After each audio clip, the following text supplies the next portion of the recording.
Board members Bob Lamb, John O'Rourke, and Nancy Springer have been, excused absences. I'd like to ask Aaron Eckert to do a roll call. Kevin J. Albanese. Here. Augie Beltran. Here. Linda Clifford. Here. David Diaz. Here. Joan Hancock. Here. Pastor Herrera Jr. Here. Bob Lamb. Ed Lang. Here. John O'Rourke. Bruce Rust. Frank Shetter. Here. Paul Shafino. Here. And Nancy Springer. Absent. Now I'd like to ask everybody to introduce themselves. The members of the public, you can introduce yourselves, but it's voluntary. Thank you. Start with Aaron and work away this way. My name is Aaron Eckert, and I am the registrar's assistant. Joan Hancock, board member. Laura Zuniga, Chief of Legislation. Karen Robinson, Chief of Licensing. Linda Clifford, board member. Kevin Albanese, board member. Cindy Christensen, Chief Deputy Registrar. Augie Beltran, board member. Dave Diaz, board member. Steve Sands, registrar. Ed Lang, board member. Paul Shafino, board member. David Foe, chief of enforcement. Pastor Herrera, board member. Rick Lopes, Chief of Public Affairs. Frank Shutter, board member. Kurt Hepler, Supervising Staff, Council, Consumer Affairs. Now the public. Betty Satan, Department of Consumer Affairs, Personnel Manager. Olivia Trejo, Department of Consumer Affairs, Personnel Manager. Skip Jones, I work in the Division of Enforcement as a auditor for Mr. Poe. Alex Beltran, District Council 16. Matt Shields, Center for Public Interest Law. David Miller, Enforcement Rep. George Costa, the investigator, Monterey County. Carol Reed, Deputy District Attorney in Monterey County. Rick Pierce, Basic Traps. Ken Bushcart, Adelaide, Bushcart Director. Phil Vermeulen. Larry Herrick, Manager of Administrative Division, CSOE. Angela Parrott. Jan Sands,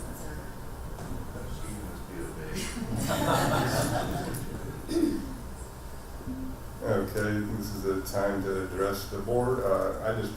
Opening remarks, this is my first time as chair, so if I stumble or whatever, it is what it is, I guess. I just wanted to mention, this is an absolutely beautiful area down here. My daughter went to school, graduated from CSUMB. I've been coming here for I don't know how many years now. It's just a flat out gorgeous area. Whoever lives here, you guys are in God's country, so just wanted to mention that. That's about all I have. Any of the other board members have any comments? Hearing none, we'll go to the public comment. For items on the agenda as well as items not on the agenda, the board cannot take action on items not listed on the agenda. Public comment during the time or when agenda items comes up will ask for public comment prior to taking action on any item. If you forget to ask for public comment, you guys can raise your hand and they will be recognized. We may limit it to 5 minutes per individual. Are there any public comments now? Public comments, no.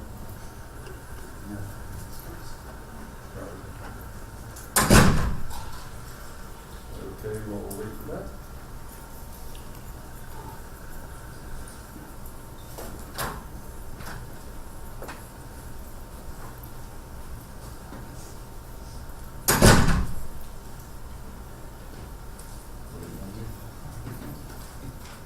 Good morning.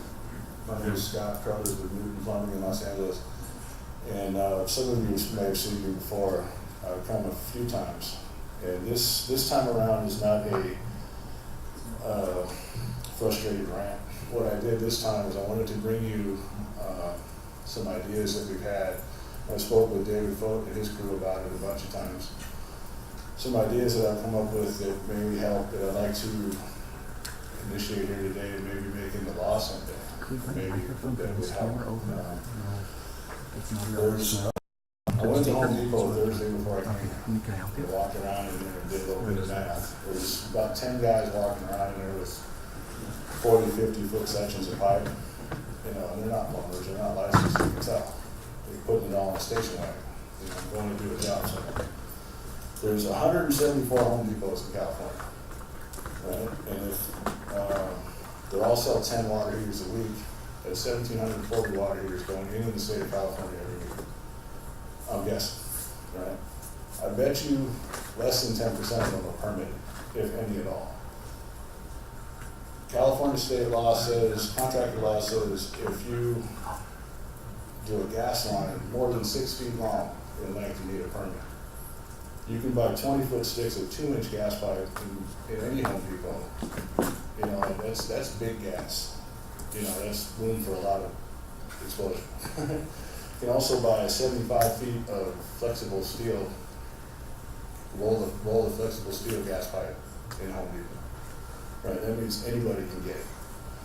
So David's crew is running around, and I had this theory, they're running around catching $5 drug addicts on the other end of this thing, trying to get everyone in there bidding the jobs. I submit that we go after the bigger fish, the dope dealers, the suppliers.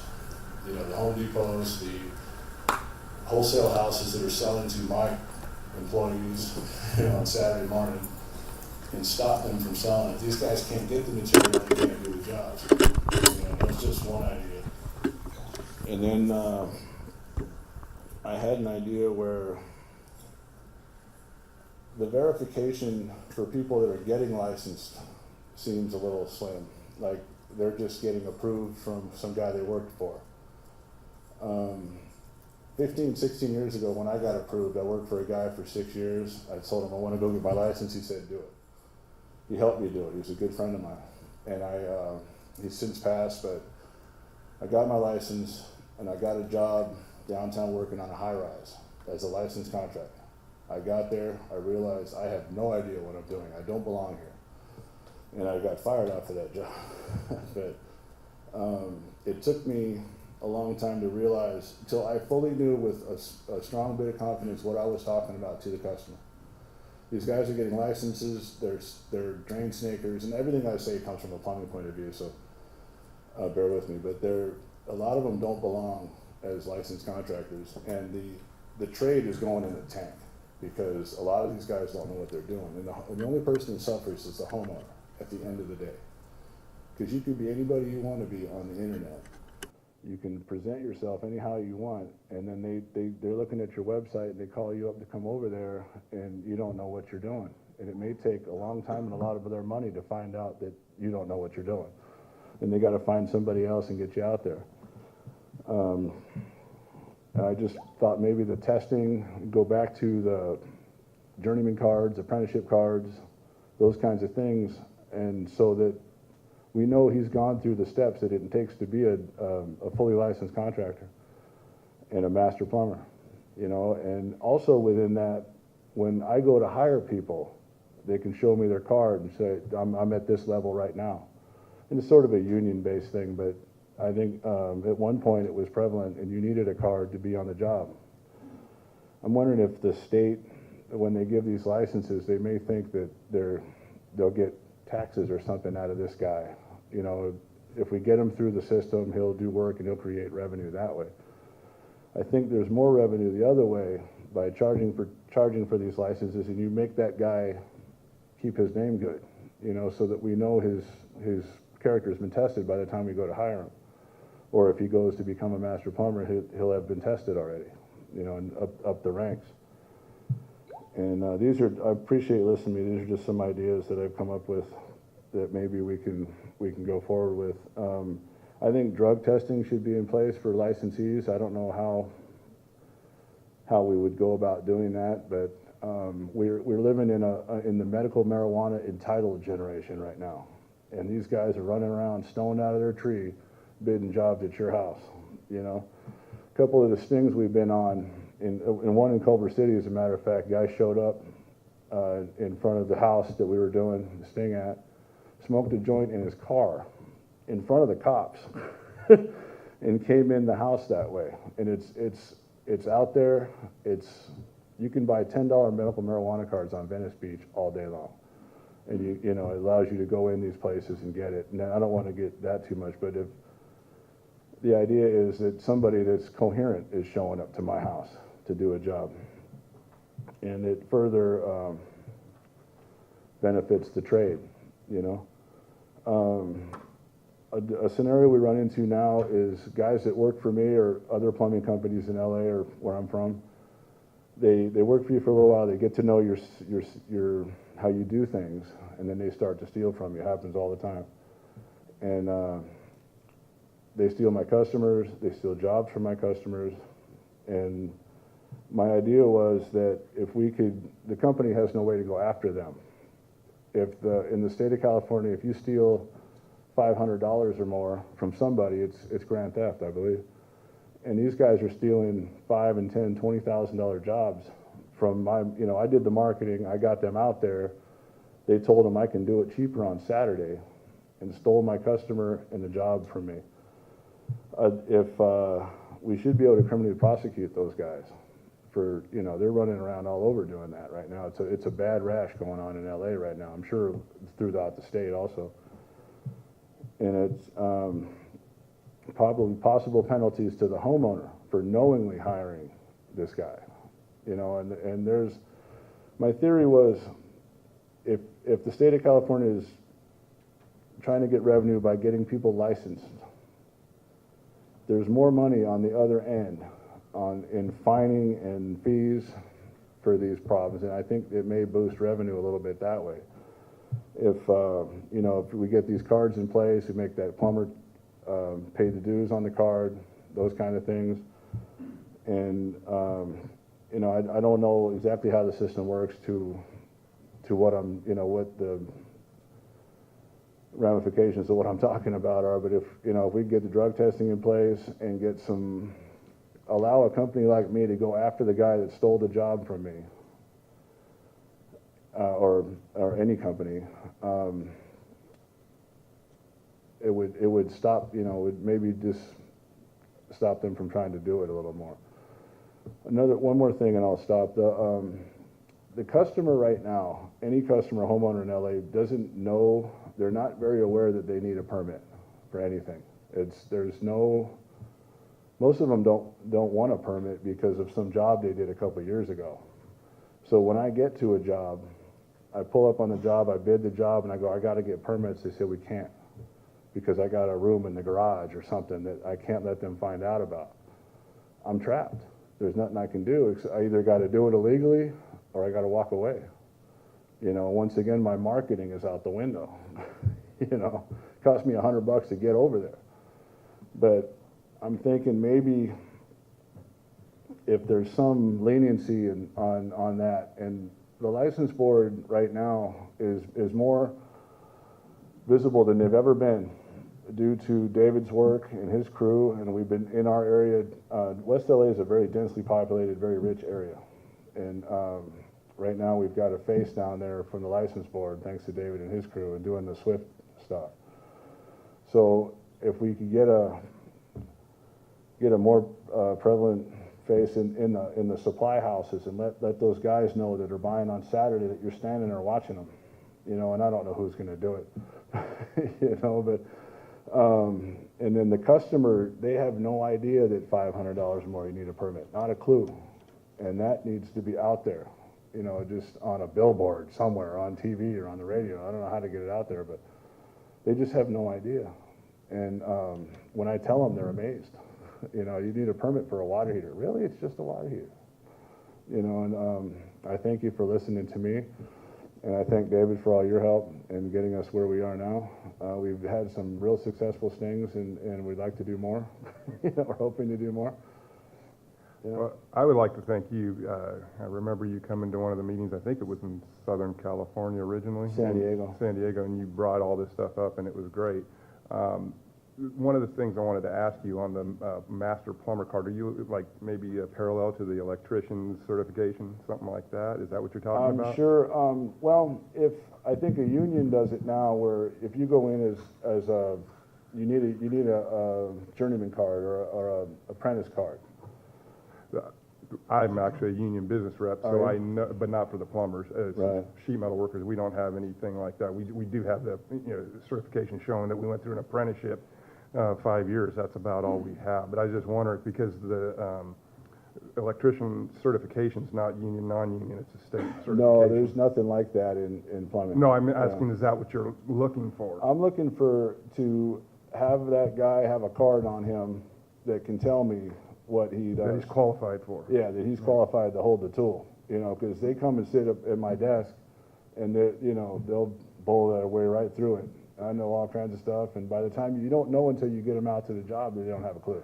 Right, and then another thing I was gonna ask you, okay, you hit on Home Depot, but I'm assuming maybe Lowe's and All of other them. places are Yeah, I all the just same. took a guess because And the supply houses do not check at all if you have a license or there's anything? one supply house that does it and honors it. Okay. That's Todd. Carl's company does it only. Wow. So my guys can go into any supply house, Hirsch, Hajoka, Ferguson, Express, and buy the material for the same money I'm buying it for. So they already know what it costs because they go there 3 or 4 times a week, you know, for guys like me. And they know them in there, you know, and I went on a Saturday morning to Hajoka in Culver City to get a toilet seat. There was 30 guys in there. I was the only licensed contractor in the whole room. It took me an hour to get a toilet seat, you know, and I couldn't, I'm just waiting, and they're hauling big pipe out of there too. Right. On Saturday morning, you know. Now, I understand your grief. In my field with HVAC, 95% of the furnaces that are installed don't have a permit pulled. So I Right. understand water heaters are probably even worse. Yeah, it's So, the same deal. Yeah. And if I go to get a permit, it depends on which city I'm in. In LA, it's $59, no big deal. Santa Monica's probably 300. Culver City's 2-something. So you can't bid anywhere near. And if, God forbid, you got to fix something, then you got to go back. And you got to wait from 11 to 3 for this guy to show up too. You know, so there's just no way you can touch it. Excuse me. You know, and it's, I didn't want to come born of frustration this time. I wanted to come with ideas and present the board with ideas that we could make some change with. And I would like to volunteer myself for the, that program you have where, I forget what, it's the one where it's the contractor program for contractor assistance or something like that to represent. You know what I'm talking about? Sure, like we call it the Eyes on Site program, where you can be Yeah. out in the field and let us know if it's a viable lead, and we go check it out. Exactly. Absolutely. Because I've called, from two years ago, I have a scenario where there was a $5 million job happening in the Palisades. I called Norwalk to get somebody out. I called the city of LA first, and they wouldn't move on it. I called Norwalk License Board. It took a month to get somebody out there. I'm like, dude, get in the car and go. You know, it's 10 miles, go. You know, and it seemed slow, and I wanted to put myself out as willing to help and sign up for that program if I could.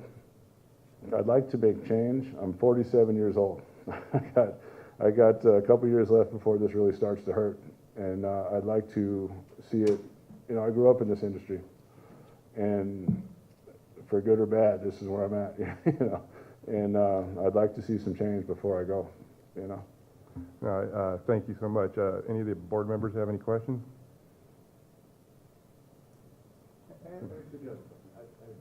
Thank you for coming. I Sure. think it's awesome that we get people like you to show up and help us out with this kind of thing. Just so I understand something,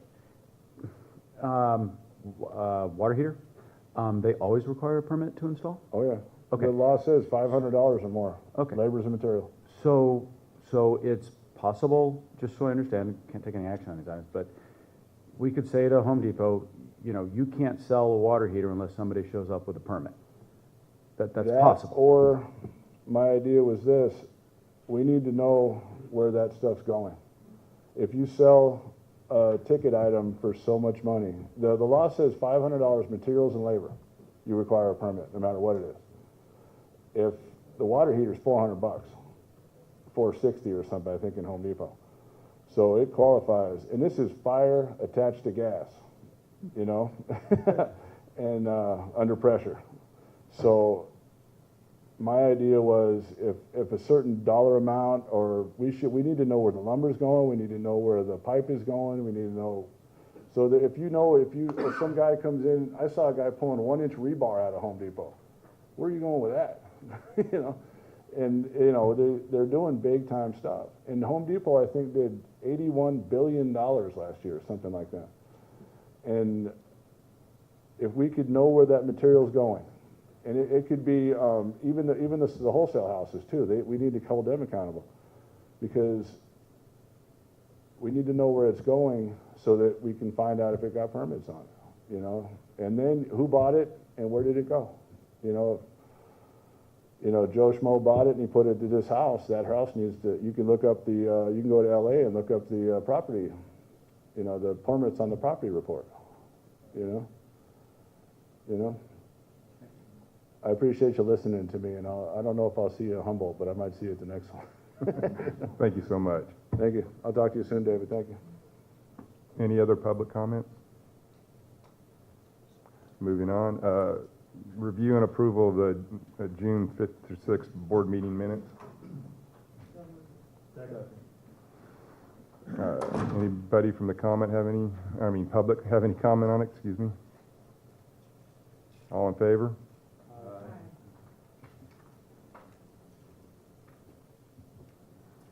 Let's see. Update on CSLB response to Napa earthquake. Rick Lopes. Thank you, Mr. Chair. We wanted to give the board an update. It's been a very busy last few months. We wanted to give you an update on our response after the Napa earthquake, which was on August 24th, and I'll just briefly touch on, we've actually have other activities that are ongoing because of wildfires and flooding. So it's been kind of a crazy last couple of months. But to focus on the Napa earthquake, again, the earthquake was on a Sunday morning, about 3:20 in the morning on August 24th. Work quickly began, and actually that same Sunday, our office, the Public Affairs Office, did issue a press release, already starting to get the word out to protect consumers. The Enforcement and Public Affairs Offices both struck up their renewed partnership with the Department of Insurance and planned on doing joint education and starting the work. So about 2 days later, on Tuesday, we had teams from both organizations that were out in the Napa area doing the outreach. And as you see towards the bottom of page 1 of this report, you see some of the pictures and then some of the other information.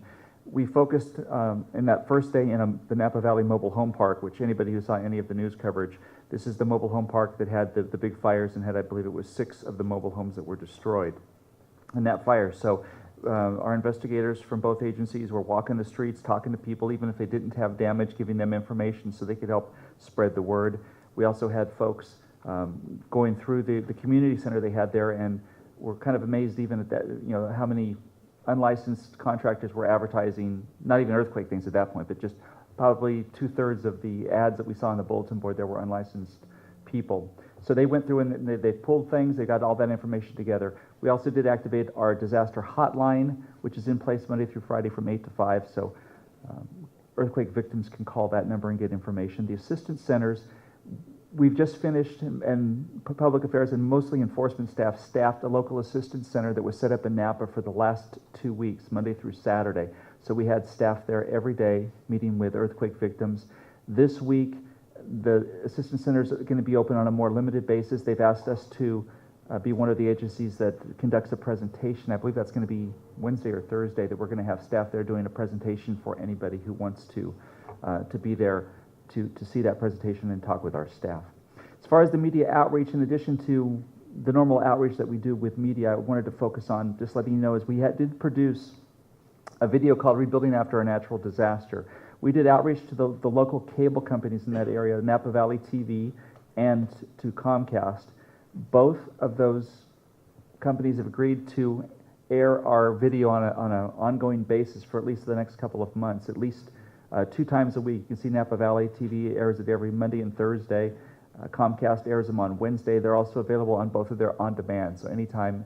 And actually, you don't even need to be in the Napa area. If you have Comcast, it should be anywhere in the state. You can go to your on-demand and find our disaster video. So that video is available. It's available on our YouTube page through our website. So lots of ways they could get that information. We also did outreach to the local officials and building officials in the earthquake area, made sure they have all of our educational materials. Enforcement activities, in addition, when we did that educational, they're also looking for people who are not licensed. The enforcement folks have I've been partnering with the district attorney's office, with the local police, and others, and also contractors, the licensed contractors. We want them to be our eyes and ears out there, so they've done outreach to them as well. We've already conducted a sweep operation last week. We do have plans coming up very soon for an undercover sting operation to take place. Fortunately, we're hearing some reports of unlicensed activity, but not a lot, which is really good news. As we move forward, our goal is always to try to get the educational materials out there so we don't have a lot of unlicensed activities.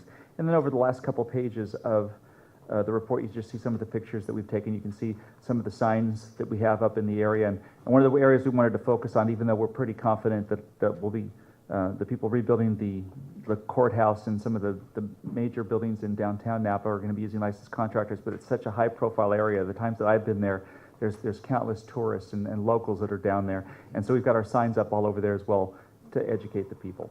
I did also want to mention the other wildfires. We do have staff. There is a local assistance center that is open this week in Siskiyou County, the big fire up in Weed that destroyed 150 homes. So we've had staff up there since Sunday. There was a community meeting that we participated in. We're there at the local assistance center, and the enforcement work is also beginning there. We do have staff on standby in the El Dorado County area just east of Sacramento, where the King Fire, I believe 10 to 15 homes at least have been destroyed at this point in that fire. And on the complete other end of the spectrum, a couple of weeks ago, we had some serious flooding in the Seal Beach area in Southern California, where one of the hurricanes came up from Mexico and dumped a lot of water in big waves. So we had staff and actually went out with the Department of Insurance as well. And that partnership, again, is working really well for both sides. And so we did a lot of outreach in the Seal Beach area. And that's kind of an overview. I'm happy to answer any questions, and if Dave has anything to add, or he can answer as far as the enforcement efforts. No questions?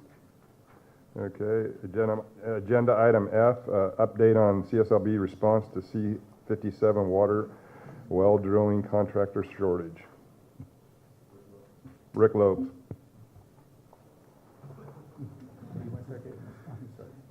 Yeah, we can do this kind of partner on this one, sure. I was asked to join the governor's drought task force, and it's proven to be quite interesting.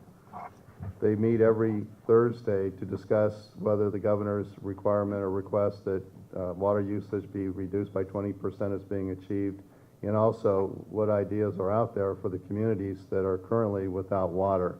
And the community that's hardest hit today is Fresno and Tulare County. They estimate there may be as many as 1,000 wells that have run dry. There are hundreds of families that are currently without water. After one meeting, actually it was on a Friday night, I got a call from one of the task force members who asked me to make some calls and find out if it was true. Is it really taking 8 months to 2 years to get a well driller out to drill your well deeper or to drill a new well?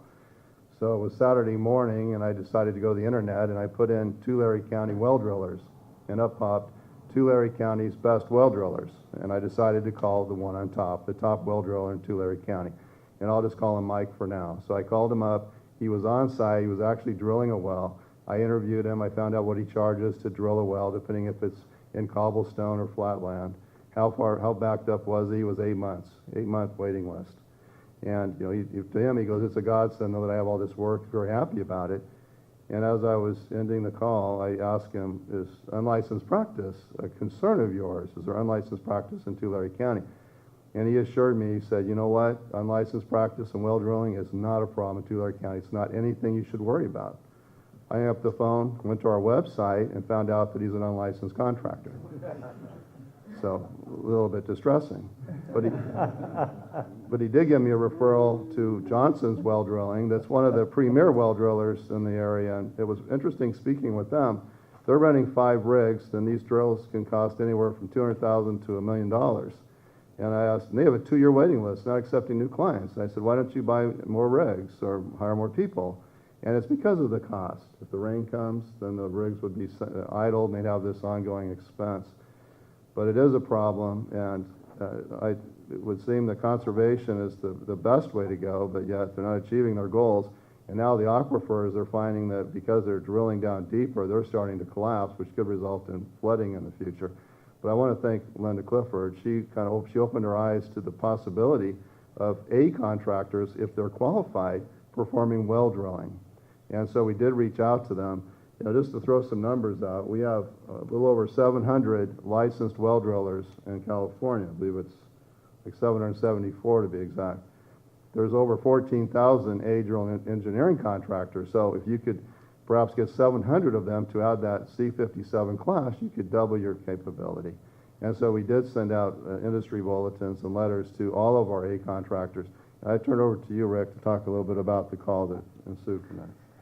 Yeah, as you can see in the packet, we not only did the fast facts for folks looking to hire it, but you can see how licensing, and Karen, feel free to chime in if you'd like. We are expediting all of the applications for not only well drillers, but also for the C21, which is the machine and pumps contractors.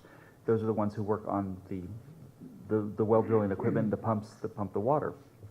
And then as far as there was the Office of Emergency Services and the Governor's Office of, I think, Policy and Research conducted two different conference calls. One was geared towards in-state contractors, one was geared towards out-of-state contractors, because we are seeing some out-of-state contractors come into California, and the appeal is for them as well if they are qualified. So there was a couple of very early morning conference calls that we had a number of people. I know Cindy was on, and Karen, and other people that were on it and participated. And we got I think a lot of insight. Was fascinating to listen to. I think sometimes we don't realize all the engineering and everything that goes into this well drilling, and it's a fascinating but very complex kind of industry. But we had I thought a lot of good discussion, learned a lot there, and our message was that we are going to expedite it and get people to work as fast as we can if there are more people coming into work. So the goal is to try to get more people to meet the needs, but also to make sure that they're qualified. And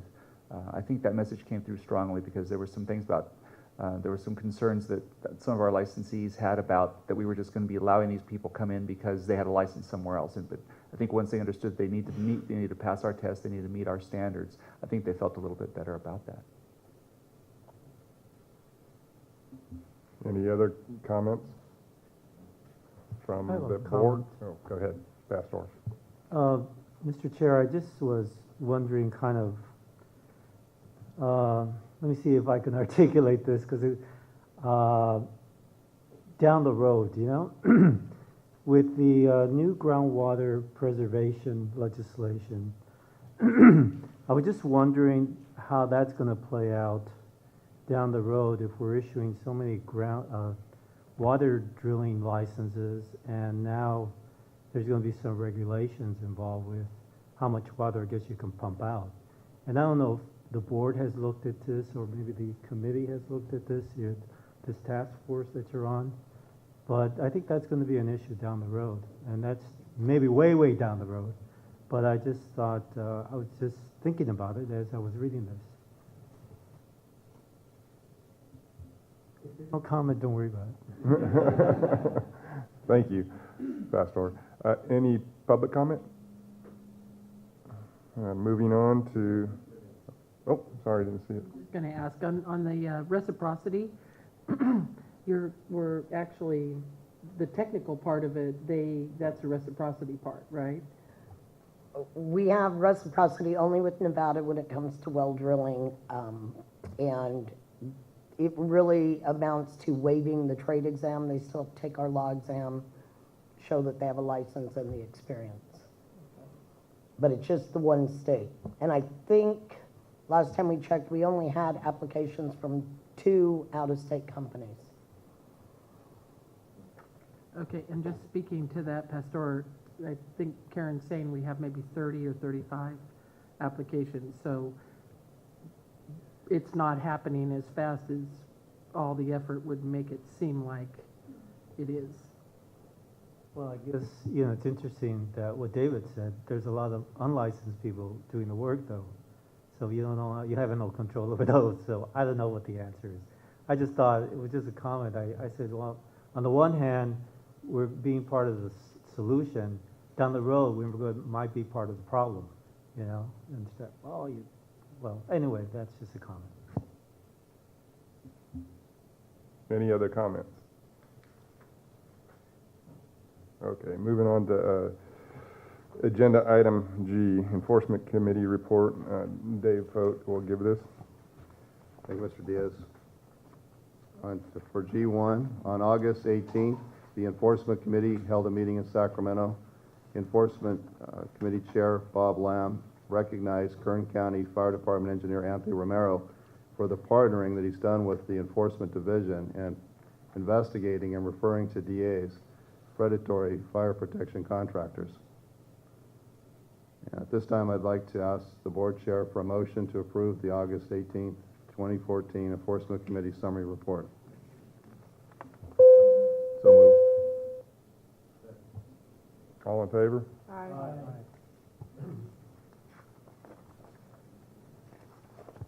Enforcement program update.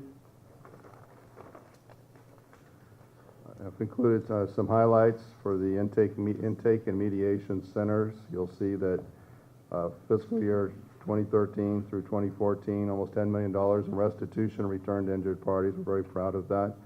The first highlight is, I thought, very interesting, and we're seeing more of this, and it's kind of timely with Scott Carruthers here talking about the plumbing industry. What we have is an elderly homeowner that contracted for sewer line replacement, and you'll see that the contract was for $28,000. After she had signed that contract and paid $14,000, she became concerned that it was far in excess as to what the market would demand for that work. Through mediation, the contractor agreed to forgive the remaining balance of $14,000. But the reality is, if there's search engines on the internet, plus we have an industry expert program, and if you use Home Finders, you can put in what is the average cost for sewer line replacement throughout the country, and it ranges anywhere from $2,500 to $5,000. So she was still taken advantage of, and that's a problem. And fortunately, we're seeing more of that.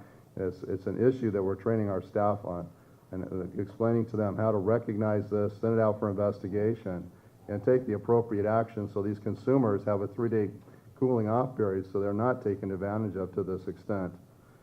The second highlight is regarding the solar system, and you'll see that it was a $23,000 solar system that was paid for, but it wasn't done or it wasn't completed, and so the money was returned. At the top of page 2, we have another highlight for another solar company that agreed to do price matching, but what's really important there is that consumers don't understand they're many times paying more for a kilowatt hour of power than they would if they went to a private or to a public utility. But what's very stressful for us or disturbing is that we are receiving these solar complaints, and I received a call earlier this week from a salesperson for a large solar company. She called me and she told me that she had sold over 100 solar projects for almost $2 million. A lot of work, and the work hasn't started. And these customers that she negotiated the contract with are calling her. And so she's very concerned about this, and she's now having them call me. Fortunately, I was able to delegate it to one of our managers. Well, we're receiving a lot of complaints, and that's very troubling that there may be 100 victims from one solar company. And we add that to what we were already looking at. We're already looking at the tub industry, which we're wrapping that up, but we got HVAC, and now we're focusing resources on solar. On the bottom of page 2, we included a 2004 stucco job. Just shows you that we go the extra mile in our intake mediation centers to try to resolve disputes, even when the statute of limitations, it may have expired. But in this case, the contractor did return in 2010. We were able to work with the contractor to make the consumer whole, which is a real success.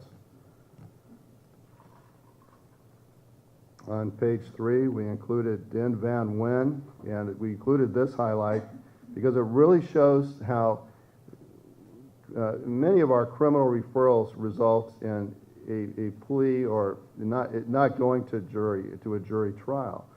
But you'll see that when some of these defendants want a jury trial, the penalty can be much more severe.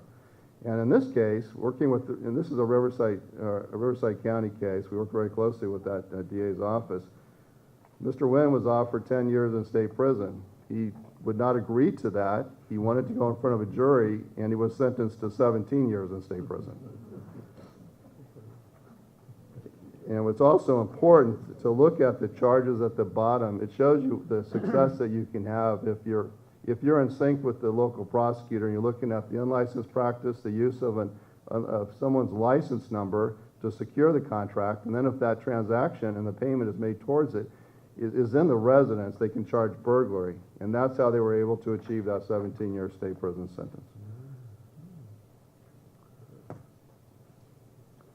Now go ahead and, I think most of these are pretty interesting. I'm going to focus on page 5 at the bottom of the page, phone records. You'll see one of our peace officers served a search warrant to get phone records. So often the qualifier will say, I have no knowledge of what this officer did, operated independent of the license. Well, once we got the phone records, we found that the RMO had been in communication over 100 times with the unlicensed person. So that didn't hold up. And that's really important for these cases because we want to prosecute the unlicensed person, the person that may be working outside of the license with the knowledge of the qualifier, and hold the qualifier accountable for conspiracy, but also to revoke that contractor's license. On page 6, kind of an interesting one, contractor facing revocation after he bought flowers with the consumer's credit card. Yeah, you do see cases like this where whether it's true or not, I don't know, but a credit card was issued to buy construction materials, and the contractor did use it to purchase personal items, and he claims that that upset the consumer because she was infatuated with him. Whether that was true or not, I don't know, but the reality is the job wasn't done. He was under suspension at the time, and this is a good case that really shows you the importance of Senate Bill 315, because this contractor entered into that contract under suspension, under a tax suspension, because he owed Franchise Tax Board $23,000. Once SB 315 and those provisions that it provides for are in place, that will clearly be a criminal misdemeanor in the state. On page 6, we have fingerprints don't lie. I just wanted to provide a quick update on Avi Goslin. Many of you probably followed this story down in the Ventura area. Avi Goslin ran a telemarketing firm. He used licenses that were set up with non-participating qualifiers, used boiler rooms, defrauded if not dozens, if not hundreds of consumers. Most of the players have been convicted, and the licensees were convicted of conspiracy for setting a license up to be used by others. But this is an interesting story because the wife of Mr. Cohen was found liable for the involvement that she had in the business, which you don't see a whole lot of that, but she was ordered to pay restitution of $300,000, and she was quickly able to come up with a check for $225,000, which I thought was interesting, and she's going to spend 70 days in the Ventura County Jail. Now, as far as Avi Goslin, he's the ringleader over this. That went to a grand jury. They're expecting a multi-week trial, so that's currently being scheduled for a jury trial. And on page 8, just a quick update on our Special Investigations Unit. The board did approve us to move forward with establishing what we call an SIU that would be comprised of our peace officers under one supervisor and an office technician. The recruitment for the supervisor should close in the next few days. It's been posted, so we're looking forward to interviewing and selecting the most qualified candidate. It's going to be highly competitive. There's a lot of interested people. So we're very pleased that that's moving forward, and once we decide where the supervisor will be based, we'll be able to select the support staff for them. But I can tell you the peace officers are very enthusiastic about this. On page 9, just an update on the board adopted performance goals. You'll see that we're continuing to achieve the closure goal of 10 complaints per investigator in our investigative centers. The consumer service reps deal mainly with the licensee complaints, trying to settle these, and they're achieving that the very high restitution of consumers are closing or settling with restitution paid 42% of the licensee complaints. That exceeds the board's goal of 30.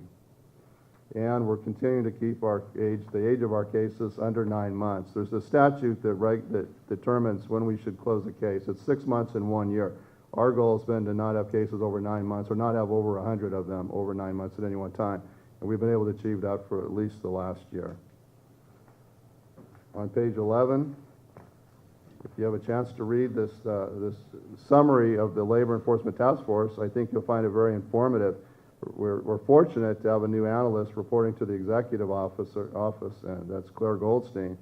And she's a very accomplished writer, and she took this assignment on, and she did some background on the history of the Labor Enforcement Task Force. I think she did a fantastic job.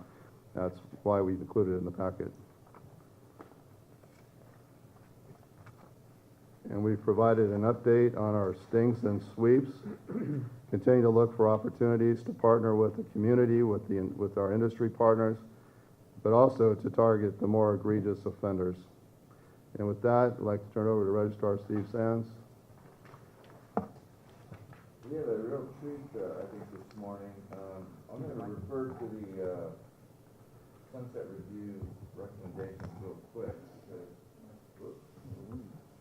Come on, Rick.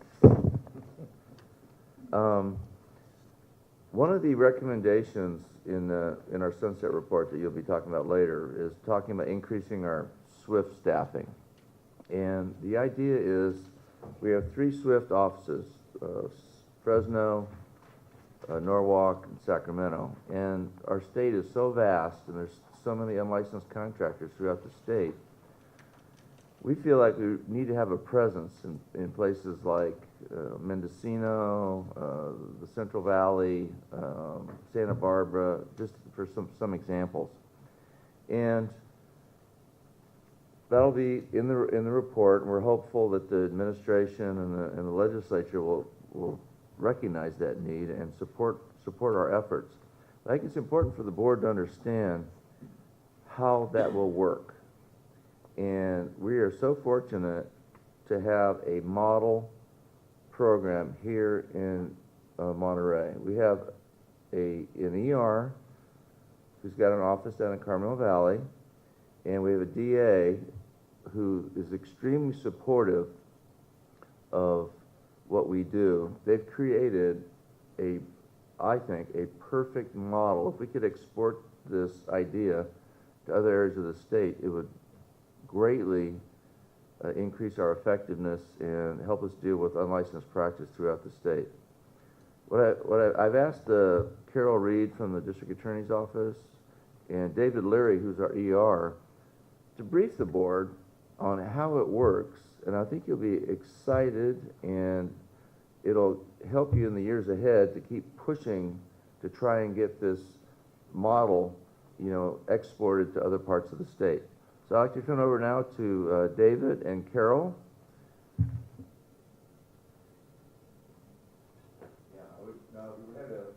If Carol talks, we'll turn around, but if Dave talks, we'll look at David.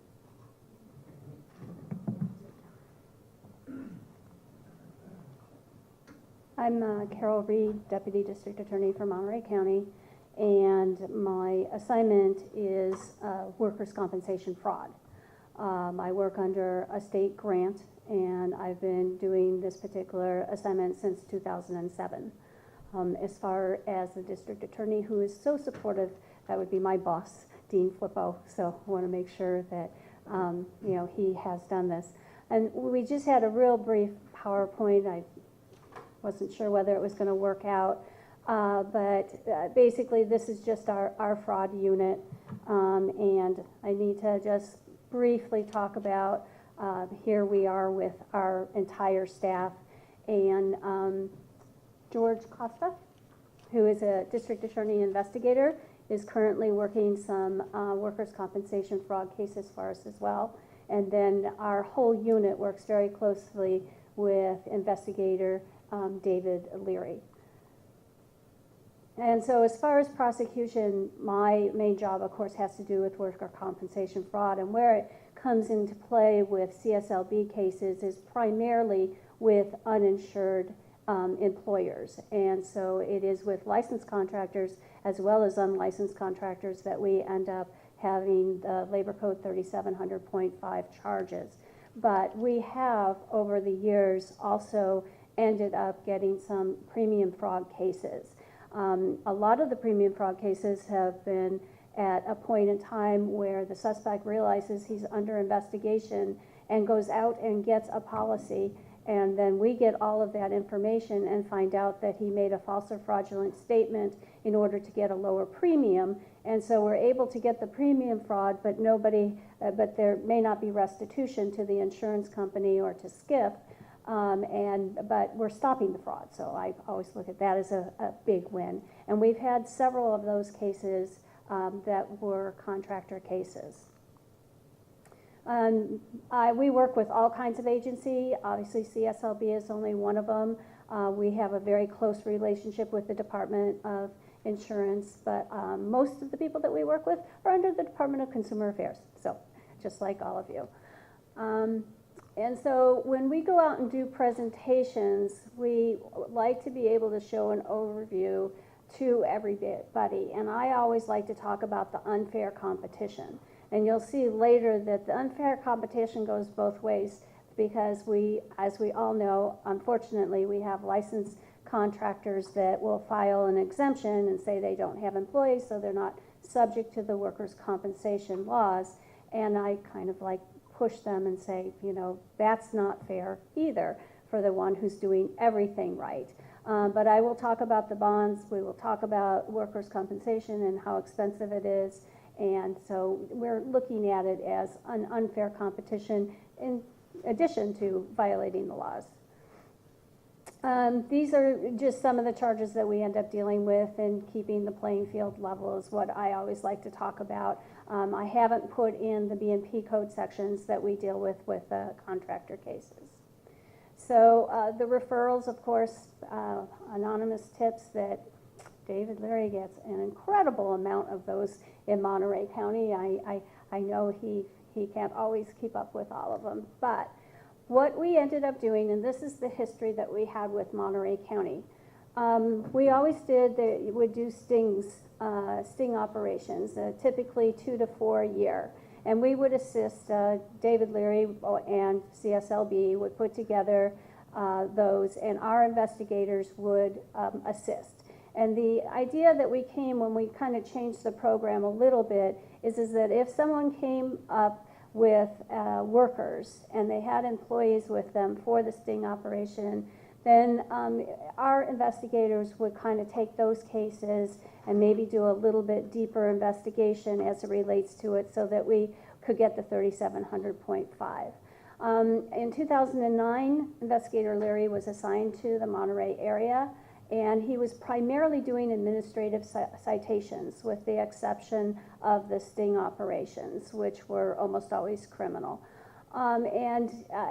We started hearing that he had comments something along the lines of, it's just the cost of doing business.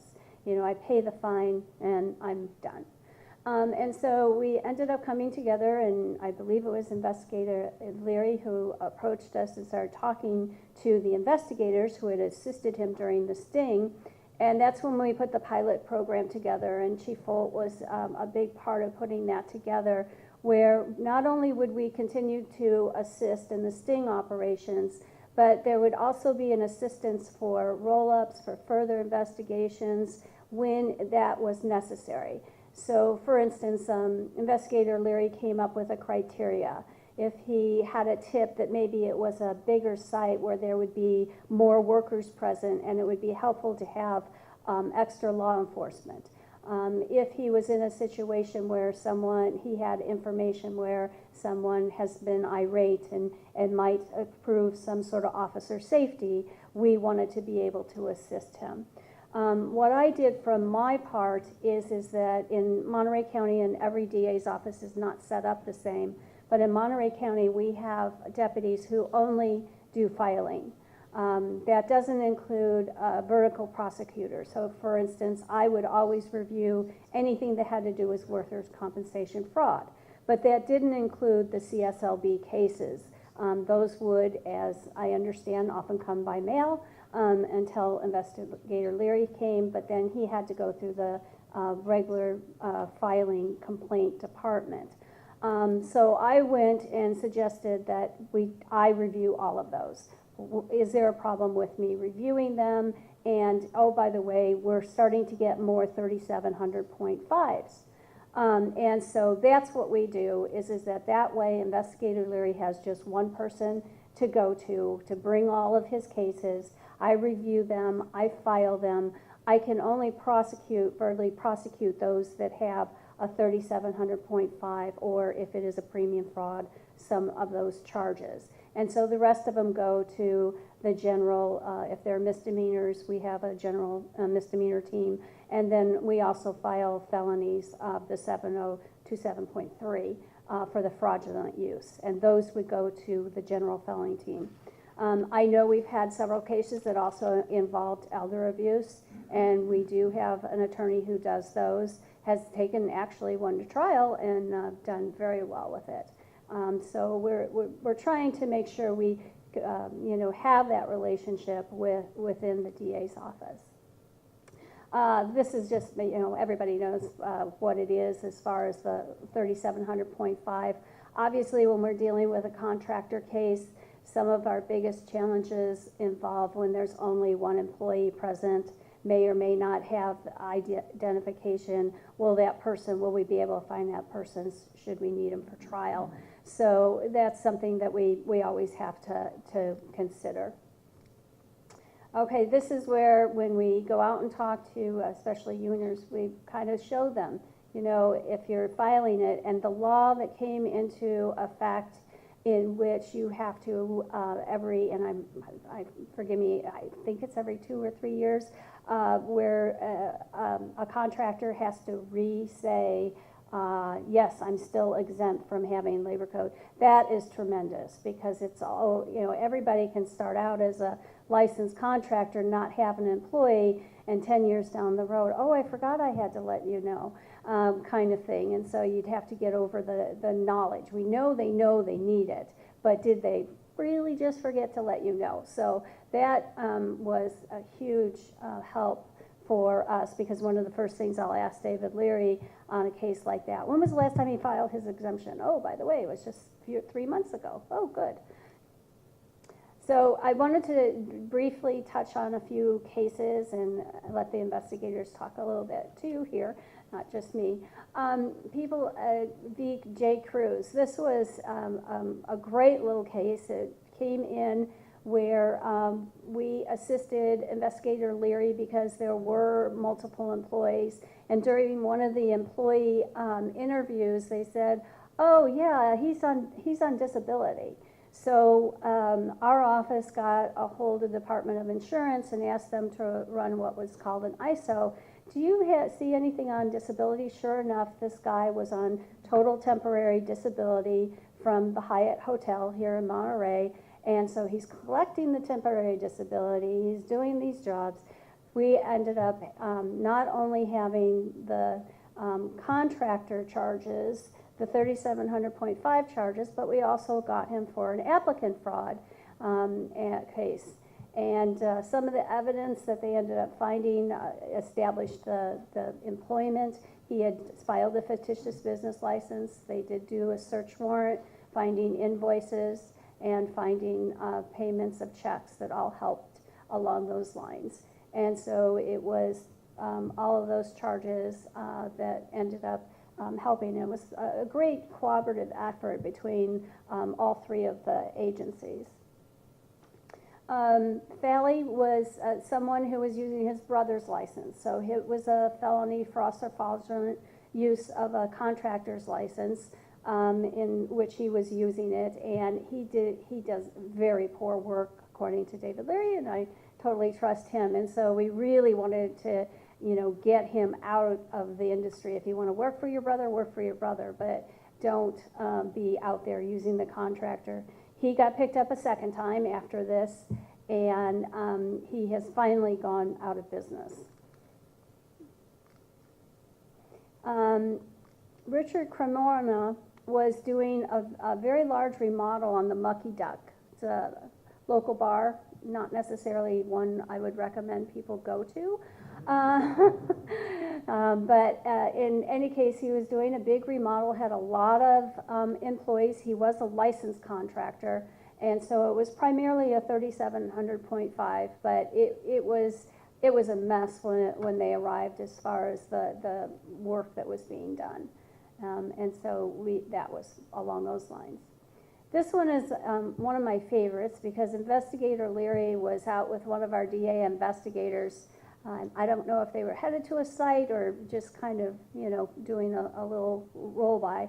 But they saw these two gentlemen on the electrical panel, and the truck, and no name on there, and all the signs, red signs. So they stopped, and what they ended up finding is that they were employees for this gentleman, Mr. Gonzalez. and Mr. Gonzalez was flipping houses. And so he was going to getting permits as an owner builder, but they were not his houses, and he was doing a lot of electrical work. And I can tell you that one of the things that is investigators Leary, he always tells me the electrical is what really concerns me. You know, they're not doing that, you know, years down the road, all of a sudden there can be a fire. So I've learned a lot about contracting from CSLB since I've been doing this assignment. So that's where we're at. A couple of that didn't end up making it that I'd like you to think about, because there are other things that we do. One is Chief Folt was very generous with his time, and we did a CSLB video. Was produced by the county, and we ended up, it's on the county website, that dealt with both unlicensed contractors as well as uninsured employers. And Chief Folt, along with my boss, Dean Flippo, and we had contractors, and so that's part of our outreach, to get out to the community to let them know that we are really trying to fight this problem. Last year, Big Sur had a fire, and we did some joint outreaches down there trying to let people know, and I know that Investigator Leary went down there quite a bit trying to do it. Big Sur is another world. We all kind of got to know that, you know, they're not always as receptive, but at least we're making the presence, and the Department of Insurance also ended up going along with that. The premium fraud case was a Mr. Danny Langley, who ended up with 2 cases. This was a huge case that Investigator Leary requested some help on, and one of our brand new DA investigators got assigned the case. They did a probation search. The guy had domestic violence strikes in the past, not somebody you want going into people's homes. So we put a lot of effort in that. We really tried to get him to prison. He should have gone to prison. Unfortunately, the judge disagreed, struck the strikes. But from what I understand, every information we have is he's not doing contracting work anymore. Then we have Mr. Gunn, which was a case I wanted to tell you about. He was uninsured employer, and this came as a duty call to the Department of Insurance. They assigned it to one of their detectives, and the information that came from the reporting party is that they overheard a contractor at the corner of 2 streets in Carmel say to 2 workers that I don't have workers' compensation, and if I did, I'd take it out of your pay. That's all the information we had. The detective called our investigators, who said, okay, well, let's see what we can do to look into it, who promptly called Investigator Leary, and he immediately went to that corner, located the person. It became a joint investigation. We found out that there was a worker who was very badly injured, who was not one of the 2 workers there that day, but his son was there. And he was very badly injured, and so we were able to pursue that. During the course of Mr. Gunn, we really were concerned about the restitution for the victim. He was a licensed contractor, but he was not registered with EDD, so he had tax evasion charges. And we also had him for the 3,700.5. And he was featured from the Workers' Compensation Fraud Program, the report to the Fraud Assessment Commission. We actually had 3 of our cases that were highlighted in this annual report, and Mr. Gunn was one of those that was highlighted, and it was a real effort between the 3 offices, and really shows how we work, you know, together. I know that when I've gotten to know Investigator Leary very well over the years, and it's a rare week that goes by that we don't talk. And one thing that I can very much tell you how much I appreciate is he never says no to me. So for instance, a case gets submitted, David, I need you to do, and he's absolutely, I will be there, no problem, I'll take care of it. And so he does that. He works with the misdemeanor team on a lot of the charges. When he's in our office, I always take him around to introduce him and tell him, you know, if you have a case that's set for trial, make sure you talk to David, because, you know, he will be able to help you and assist you all along the way. So I think it's been very successful, and we're very appreciative to be able to do it. And I wasn't intending to do all the talking, so maybe you could talk a little bit about some of the investigative ways, generally speaking. George Costa, investigator with Monterey County District Attorney's Office. Speaking from experience working with CSLB investigators, it's been great and invaluable resource. When we go out to a job site, instead of just taking one viewpoint, we're able to go in there kind of like with a multi-tool.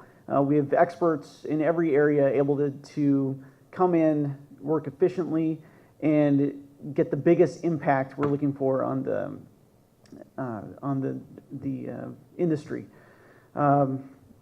David's able to get an immediate impact for the homeowner where work is being done, and also on the contractor who's not may not be licensed, may not be insured. He can issue a stop work order. Where we're there, we're looking for workers' comp violations, and together we're able to get that immediate impact, and we're able to get the larger industry-wide impact with developing these large premium fraud cases. When there's an unlicensed contractor out there, if they're assuming that just being fined is a cost that's built into their operation, well, they may think twice when there's possible jail time. There's a huge restitution that goes into it. They may think twice about it, and hopefully that impacts the system statewide. As an investigative standpoint, David's able to see things that may not be apparent to me when we go up to a site and say, David, what do we have here? And he'll be able to tell me what I'm looking at, and I can adapt that to what I'm looking for as far as workers' comp violations, and vice versa with him. So nothing but positive things to say about working with CSLB, and it can only benefit everyone in the state, and both homeowners and the contractors that are out there playing by the rules.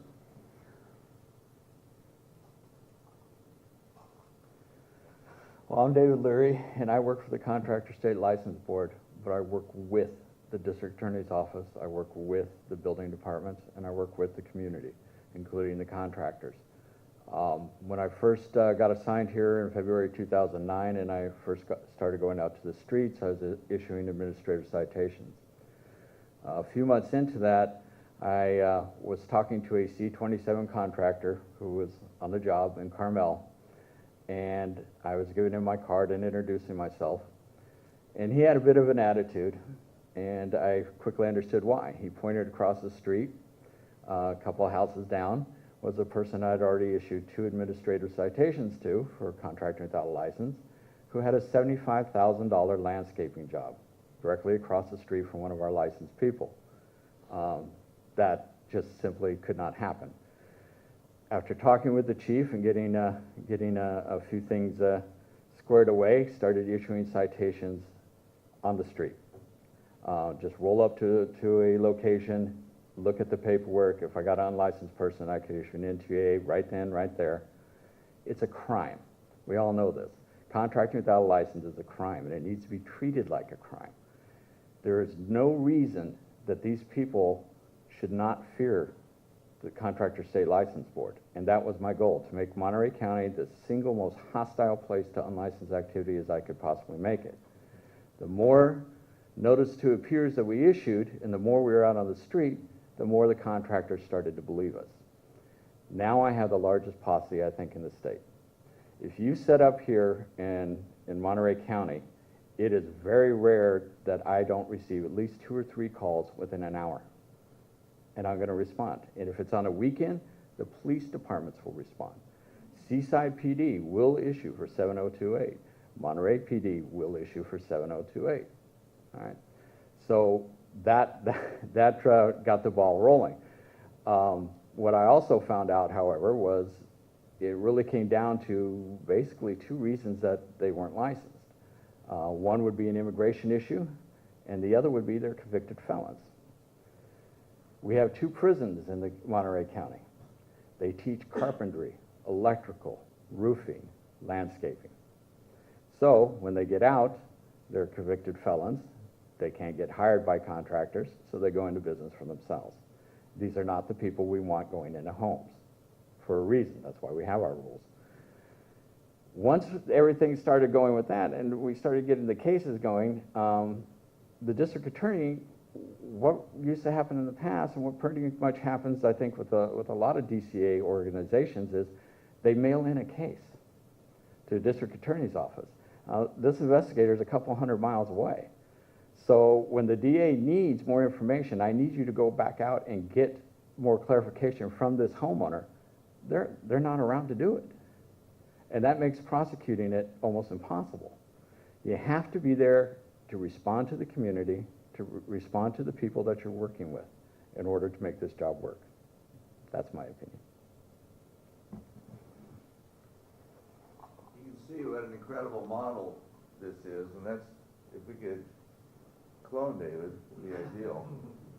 But this is the model we want to work on, and it's challenging from a Dorio standpoint, but it sure works here in Monterey. If we can get something like this going in Mendocino, in Santa Barbara, the benefits to the industry, to the public, to local law enforcement are mind-boggling. I think you can see that. So I want to thank the district attorney and Carol, Jordan, David.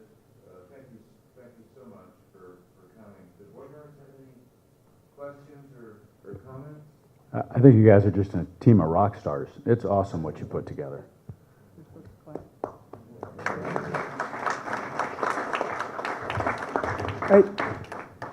To Investigator Leary, I did have one question for you, and I'm Yes, sir. easily confused. So if I'm confused, set me straight. I was out on a sting in San Jose, and my understanding, you cannot write a 3700.5 citation. Is that right? Our board enforcement reps cannot do that? I don't write it on the NTA. I have in the past, was instructed to stop doing that. However, it is included in my report. Now, if it's on a sting, the district attorney investigators will handle the 3700 part right then and right there. They'll interview the employees. If it's out in the field on a sweep situation, if I have 3 or more employees, I will call the DA's office to come out to the location. If there's less than 3 employees out there, I will just simply gather the information that I know the DA needs, hopefully identify them the best that I can, and just include the 3700 charge in the report to the district attorney. Would it be helpful if you could do the 3700.5? And if so, what can we as a board do to facilitate that? I think it would be very beneficial to be able to, if I go up to a situation and it is a licensed contractor, but he's a workers' comp exempt, I should be able to scratch an NTA to give him a court date to get the clock rolling. That would be extremely helpful. Right now I could issue a stop order, and if he violates a stop order, I could try to include that in the report. But issuing the NTA right then, right there has the most punch. We're currently looking at legislative proposals, and what this will require is this amendment to 7011.4, and that provides someone like David Leary to write a notice to appear in criminal court for unlicensed practice. You would just simply need to include for uninsured practice, and then they'd be able to do it. So we look forward to working with Laura and the Ledge Committee on that issue. Fabulous, thank you. Carol, I was wondering if you could explain to the board how the whole workers' comp funding, the grants, how that works. Sure.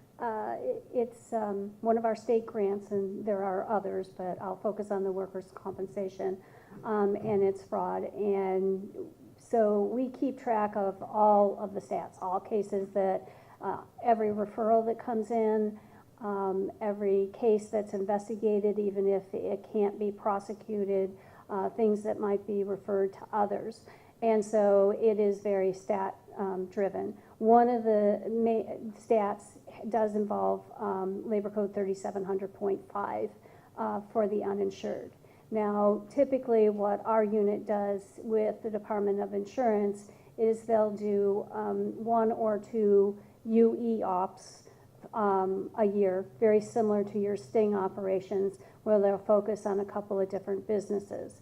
But what has happened with CSLB and with our relationship is that I get 3700s throughout the entire year, because David Leary is presenting those within his report, and even if he hasn't cited them for them, they'll be included in the report. I can still file them and charge them. Obviously, you know, from his perspective, it would be better if he would be able to cite those, and yeah, he did used to do that, but they are included within the report. And so we will do that, and that gets counted towards our stats for our grant purposes. So that has a little bit more even, where it goes throughout the whole year rather than just focusing on the once or twice a year that we might be going out there and doing an operation that's very similar to your sting type operations. And stats obviously help with the grant funding. So it is a big part of my job.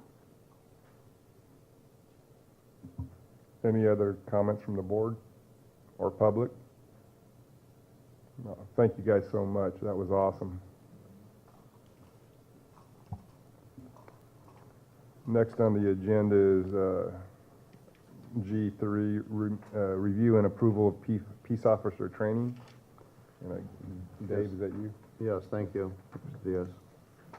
At the April 24th board meeting, the board approved developing a training curriculum for our peace officers. They've come from different walks of life. Many of them were prior parole agents, correctional officers, police officers, and they look at this job, and rightfully so, as being a detective, but they need the training in order to successfully perform their duties.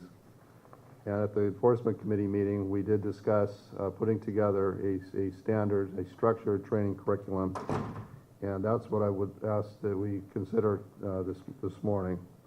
And the first is development of a training module, and the training module gives them a background on administrative statutes they enforce, the related criminal statutes, how to put reports together. You've got to do it differently than you do in the investigative centers, and then you may have literally dozens, if not hundreds, of victims.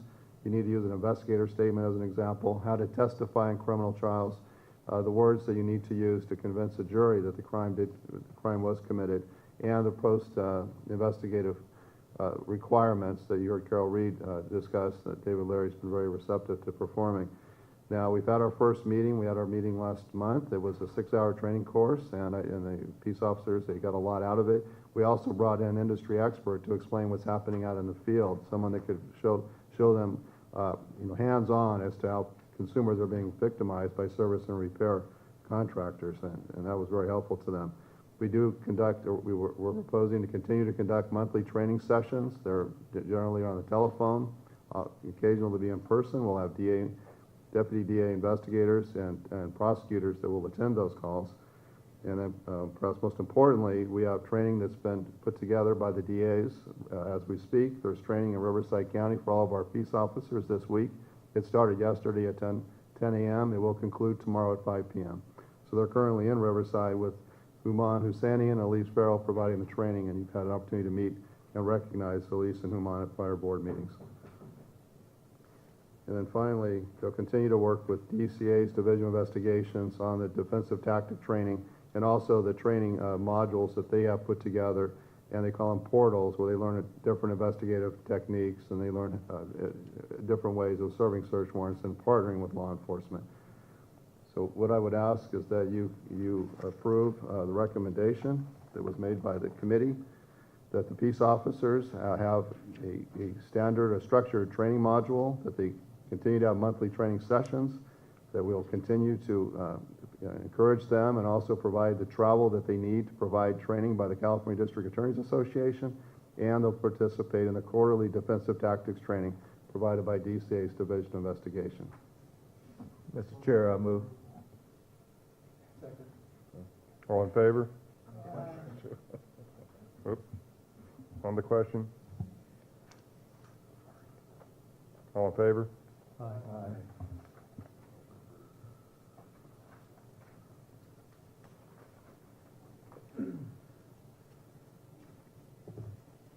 So next up is a briefing by our forensic auditor, just a little bit of background. A lot of our, many of our cases, I wouldn't say a lot, but many of them include a diversion of construction fund element. A consumer's paid the contractor in full, perhaps $200,000.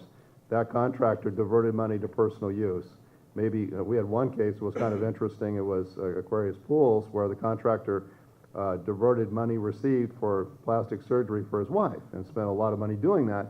But in diverting it to that purpose, the material bills weren't paid, the subcontractors weren't paid. These can become very complex, and that you have a contractor that may have been diverting money over a period of time. They're hard to put together. We call our penal, our 484B cases, our Penal Code 44B cases, where it's diversion of construction funds. Most prosecutors don't have, or I'd say most DA offices do not have a forensic auditor available to the CSLB. We're very fortunate to have a retired annuitant, and that retired annuitant is Skip Jones. He's been a forensic auditor here for so long, I can't remember a time when he didn't work for us.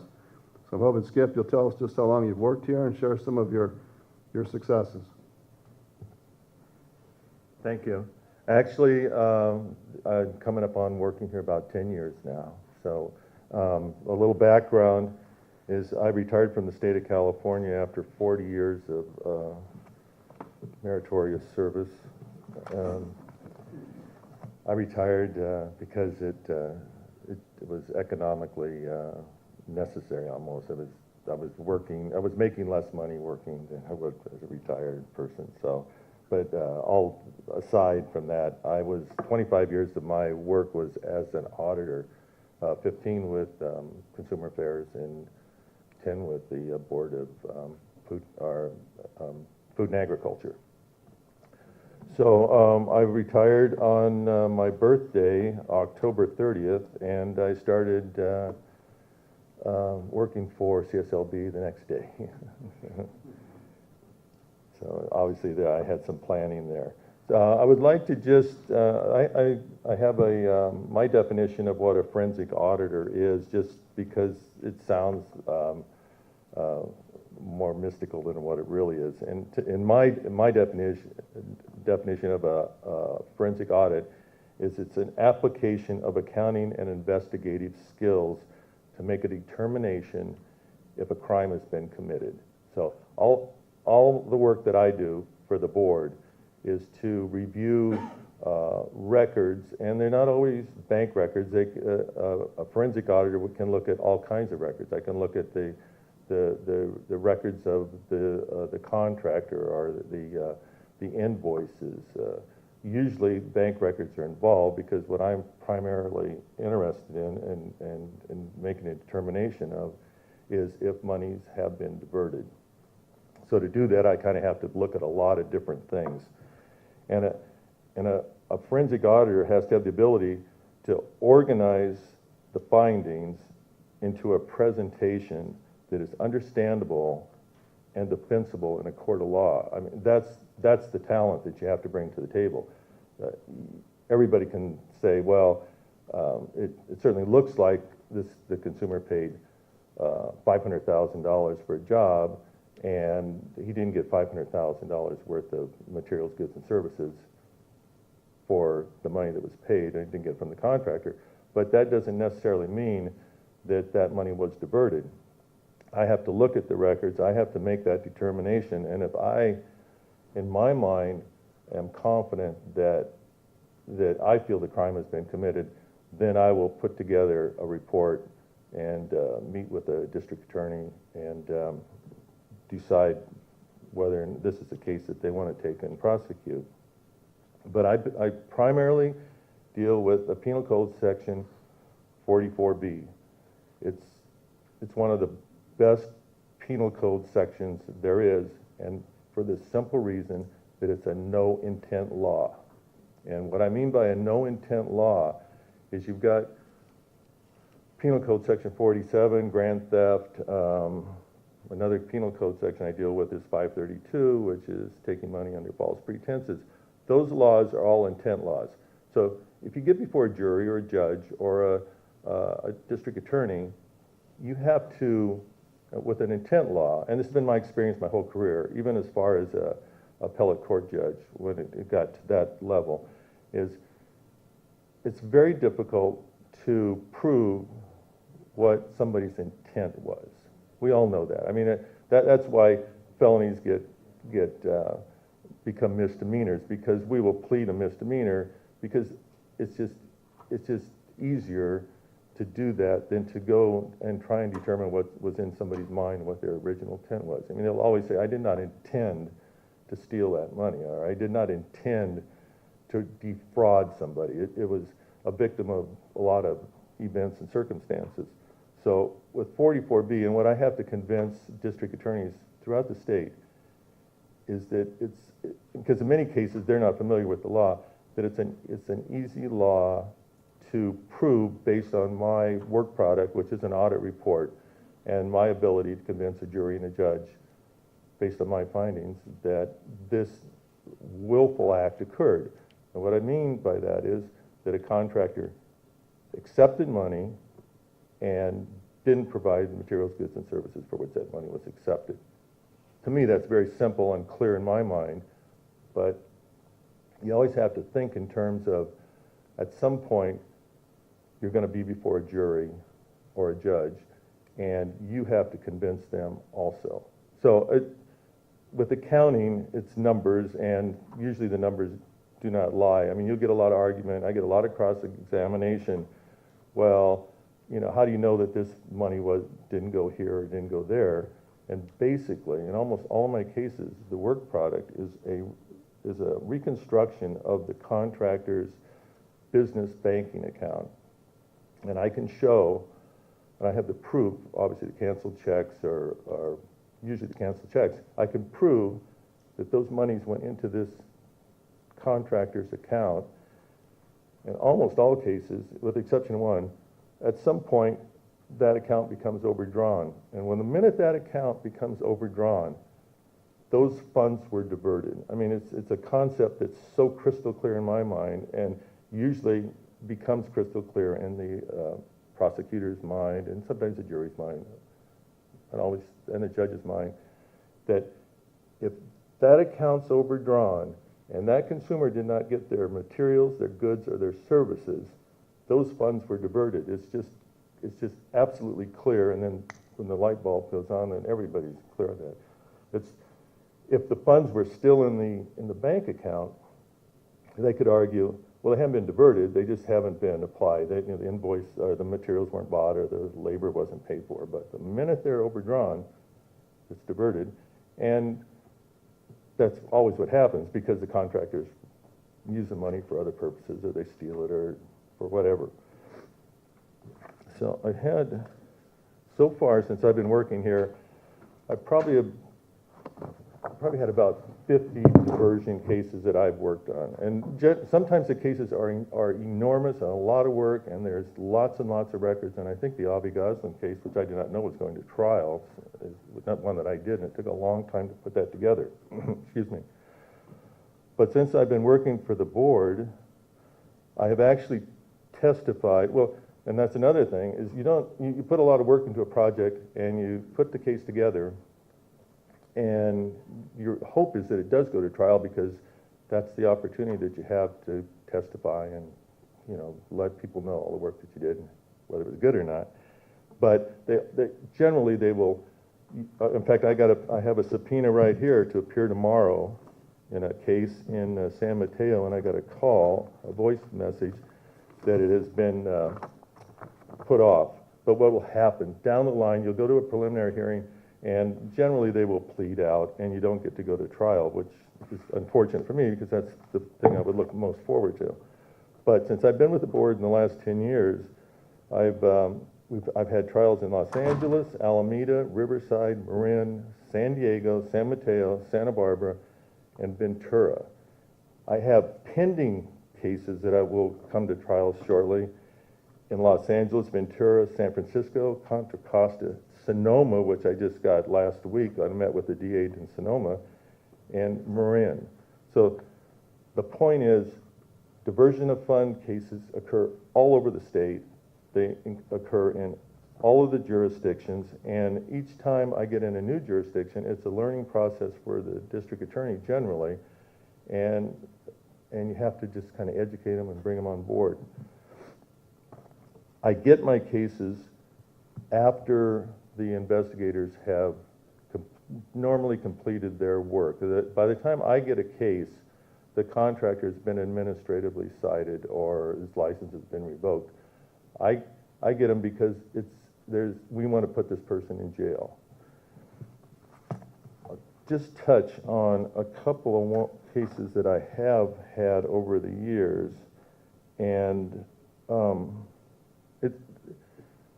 it's frustrating sometimes because a jurisdiction won't always take the case. And I just want to, there's one that just keeps jumping up my mind. A lady in Palos Verdes Estates had a crack in her coping on a deck of her swimming pool. And she was about 94 years old. By the time we got to the contractor and we were able to stop this project, he had taken over $100,000 from this lady who had about $5,000 worth of work that needed done. Clearly diversion. That's where I get involved. It's just so egregious that we have to stop what's going on. But I can't talk about all the cases that I have pending, and some of them are very interesting, but I just want to go through a couple. I mean, we had a landscaper in Hidden Hills that diverted over $375,000 from a job. That's a lot of money to divert. And they get into a project and the consumers continue to pay and not realize that they're not getting what they're paying for, and then they'll get a cease and desist, or they'll stop the project, and then we go in and find out how much money these consumers pay these contractors before they realize that they're actually getting, their money's been stolen. I have, the very first case I worked on was a pool contractor in Riverside County, and that was a circumstantial evidence case. I wasn't actually able to prove diversion, but we were able to show so much money running through this person's account and going out for other purposes in pools that weren't being completed, that he actually went to jail for a couple of years and his wife went to jail for 6 months, and that was a good one. An interesting thing too is many times I'll get called by a district attorney to take a look at a case and try and, I mean, they'll think it's diversion, and what'll happen is it's not diversion at all. And this happens a lot. What happens is a contractor will underbid a job, take a lot of money from the consumer, complete half the job, and then everybody thinks, well, he diverted this money because he didn't complete the job. He took, you know, it was an $80,000 remodel. I gave him $80,000. He only did $40,000 worth of work. That's a civil matter. That's not a criminal matter. He didn't divert anything. He was just a bad contractor, and he underbid the job. But every bit of the money that was paid went for the project. That's clear. I mean, you have to think in terms of that, because I'll get that from district attorneys often. They'll say, not criminal, you know, somebody needs to sue this contractor, but he didn't divert the money. Right now, and some of these contractors are very smart too. I could stop me when you want me to just. In San Diego, we had a contractor who would enter into a contract with a consumer for cabinets, kitchen cabinets actually, $15,000 to $25,000 for cabinets. He would charge on a $25,000 project, he would bifurcate the contract, and he even had two separate bank accounts. So one bank account was for the cabinets. So if he had a $25,000 kitchen remodel, he would charge $24,000 for the cabinets, $1,000 for the labor. And clearly to circumvent the law, because if you can buy cabinets, you know, it doesn't fall under the other rules that the board has, is how much money you can take and all that. But where he went wrong, and what was so egregious about this contract, was that he entered into 2 or 3 or 4 contracts for $25,000, $30,000, $40,000 the same week that he filed for bankruptcy in San Diego. And so, I mean, that's sexy there, because that's just, you know, you can at that point now charge him with fraud, because clearly his intention was to file bankruptcy, but he was taking money from consumers, didn't provide any cabinets, didn't provide any labor. I went down to the sentencing hearing for this contractor about 2 months ago and actually saw him cuffed and go off to jail. And that, there was a lot of the consumers were there, the press was there, and San Diego's very aggressive when it comes to this kind of, I can always get a case filed in San Diego, no problem, but the newspapers love it, the evening news has it, and you actually see a contractor walked off to jail. I have one more that I'd like to tell you about, and then I'll take any questions that you have, but there was a lady, actually an unlicensed contractor, who was doing some work after a catastrophe. Something happened in Palm Desert. I'm not clear what it was, but she entered into a lot of contracts for a lot of money for improvements on homes in the desert area where there was a lot of money and a lot of work that needed to be done.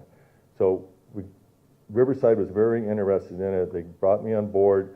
We searched her records, we got the records, I started going through it, and all of a sudden we get a call from Santa Barbara that when there was a fire, I believe, in Santa Barbara area, the same lady went in and did a lot of remodels there and was going to do a lot of work for people, and was doing the exact same thing that she did in Palm Desert, except now she'd migrated to Santa Barbara.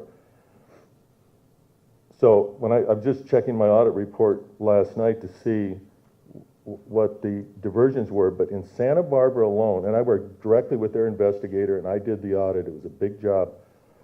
In Santa Barbara alone, she diverted from 6 consumers, $100,000, $175,000, $50,000, $530,000, $470,000, $525,000. When they went to trial, first of all, she was obviously found guilty. When they came to the sentencing, the judge in Santa Barbara put her in jail for 14 years. That lady is in jail right now, 14 Excuse me, years. was this the elder abuse cases? No. So not the one that you reported on, the Penny Estes case? Well, it was Penny Estes, but they were not all elder. There might have been, some of them might have been elder, but some of these people were very sophisticated people that entered into agreements with this lady. But it's Penny Estes. In fact, we had a arrest warrant out for her for months, and we finally found her, I think, out of state and brought her in. But, I mean, so this trial's over, she's in jail. When I was going through and doing this audit, at the end of the months leading up to her arrest, when she was taking all of this money, at some of the months her American Express bill was $50,000. I mean, this lady was taking the money and living the high life, and now she's in jail, and she's going to be in jail for quite a while.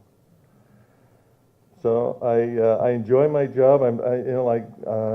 Yesterday we were over and met with David O'Leary, and the last thing he said when we left the office, he goes, you know, I just love my job, and I love my job too. I just enjoy doing this, and hope I can do it for a long time to come. No. And as long as it doesn't affect my golf handicap, you know, right? So anyway, any questions on what I do or what's coming up? Or thank you, appreciate that. Anybody from the public? No. You're welcome. Next. Predatory Service and Repair Task Force update.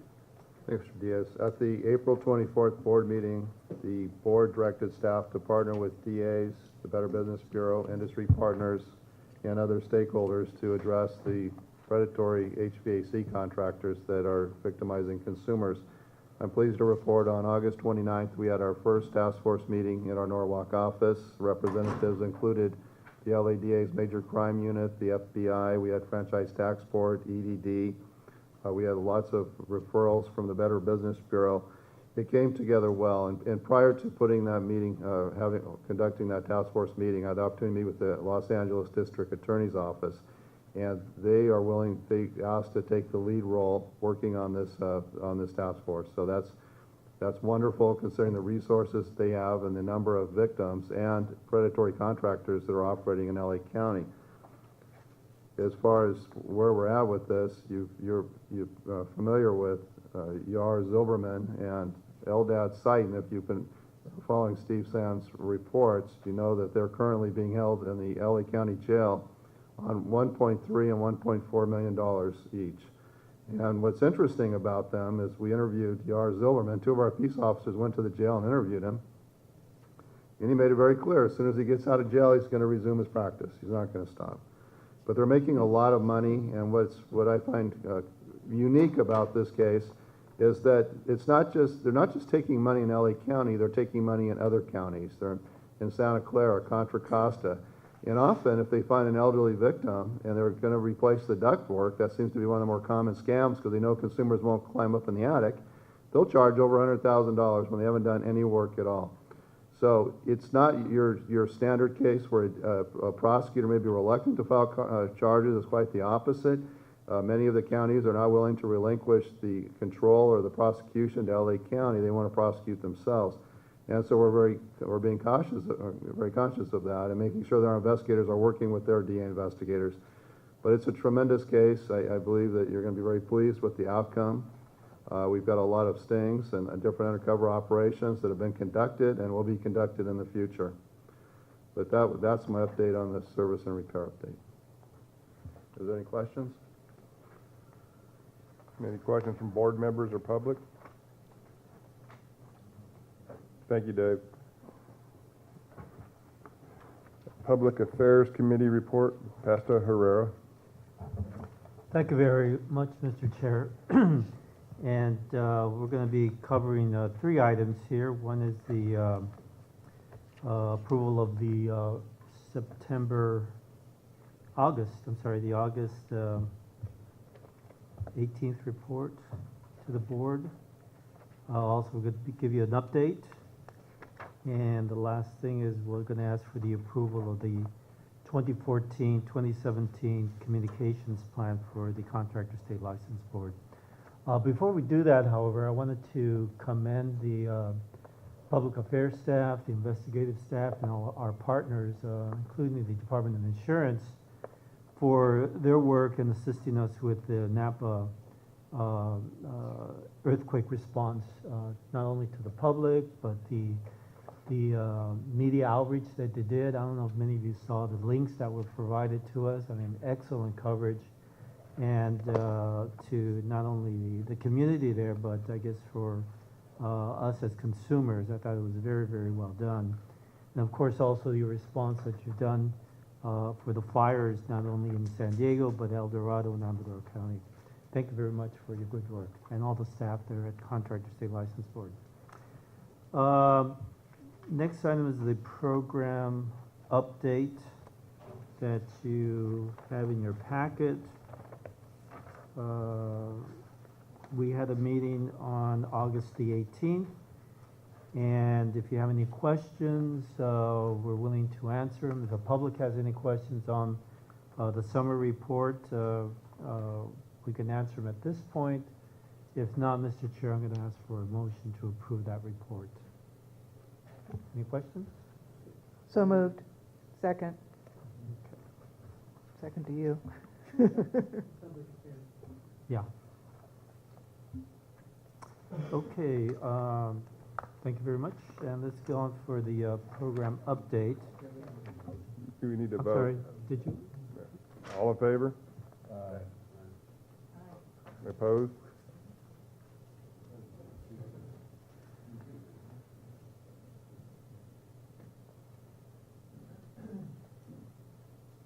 All right, thank you, sir.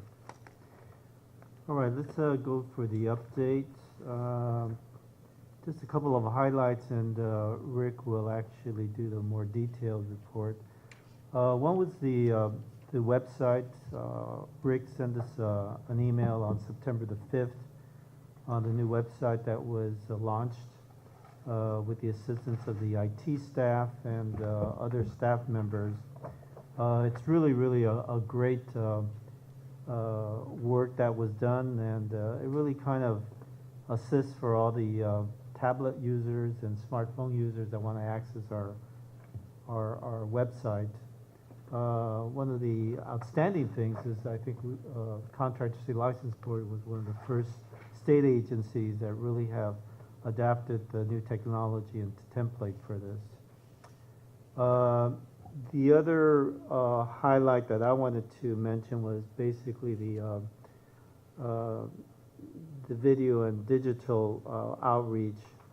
And I don't know if many of you were able to see the webinar on September 19th for the HVAC seminar, webinar that they did. David Folt and Nancy, our board member, and Rick, the moderator, who we're going to give an Emmy to, really did an outstanding job on that webinar. It was really well presented. I think there were close to over 250 participants on that webinar. One of the things I really liked of it is that not only was educational, it gave information to contractors and consumers, but also it showed a video, which was very good, and also asked questions, survey questions to the public that they could text back their responses. I thought it was a really good format, and it was really well done. It's on the web, right? Yeah, it's on the web. If you didn't have a chance to look at it, it's worth it. And the other thing I just wanted to highlight is the Senior Scam Stoppers, which are an excellent outreach opportunity and initiative that the Contractor State License Board has initiated. I was at several of them. One with Senator Liu, Carol Liu, who was there, and also one with Senator Chris in South Pasadena. They were really ecstatic and really happy to be there. The response from the community was great, and these venues were full of seniors really digesting all the information on not only what we do, but some of the other agencies that were presenting. So congratulations again.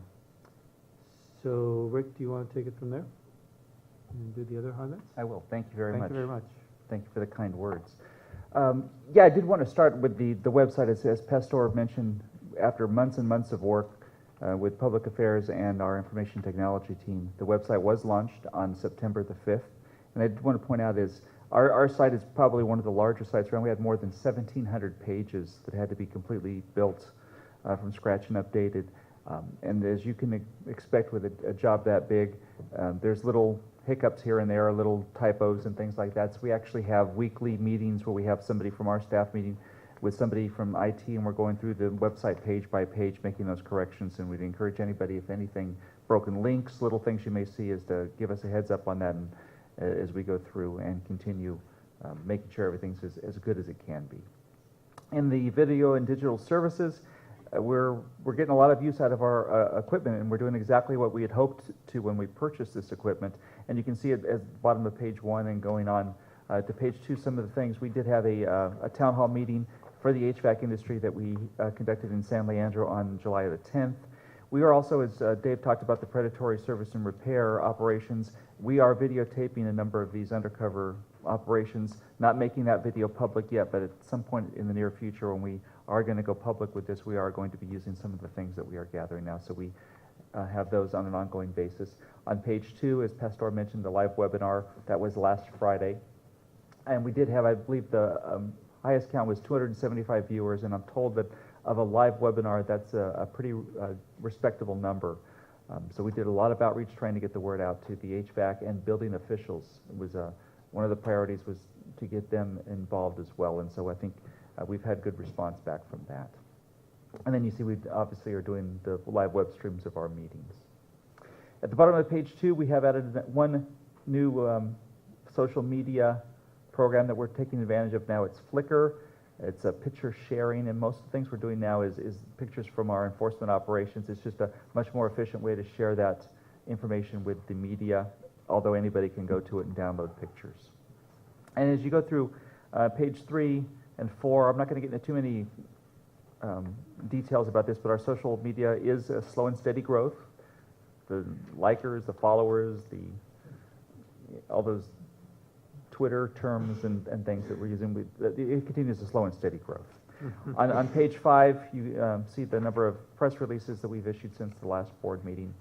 And on page 6, earlier when we talked about the Napa earthquake, since our last board meeting, we've had, as Pastor mentioned, we did have a wildfire sting operation that we had a media event in San Diego County for the Cocos wildfire in San Marcos.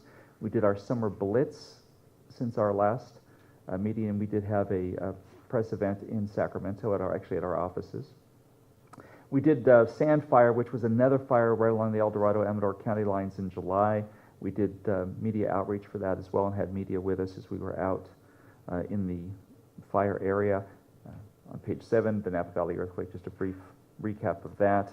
And then as you move into the industry highlights, you can see that the various industry bulletins that we issued.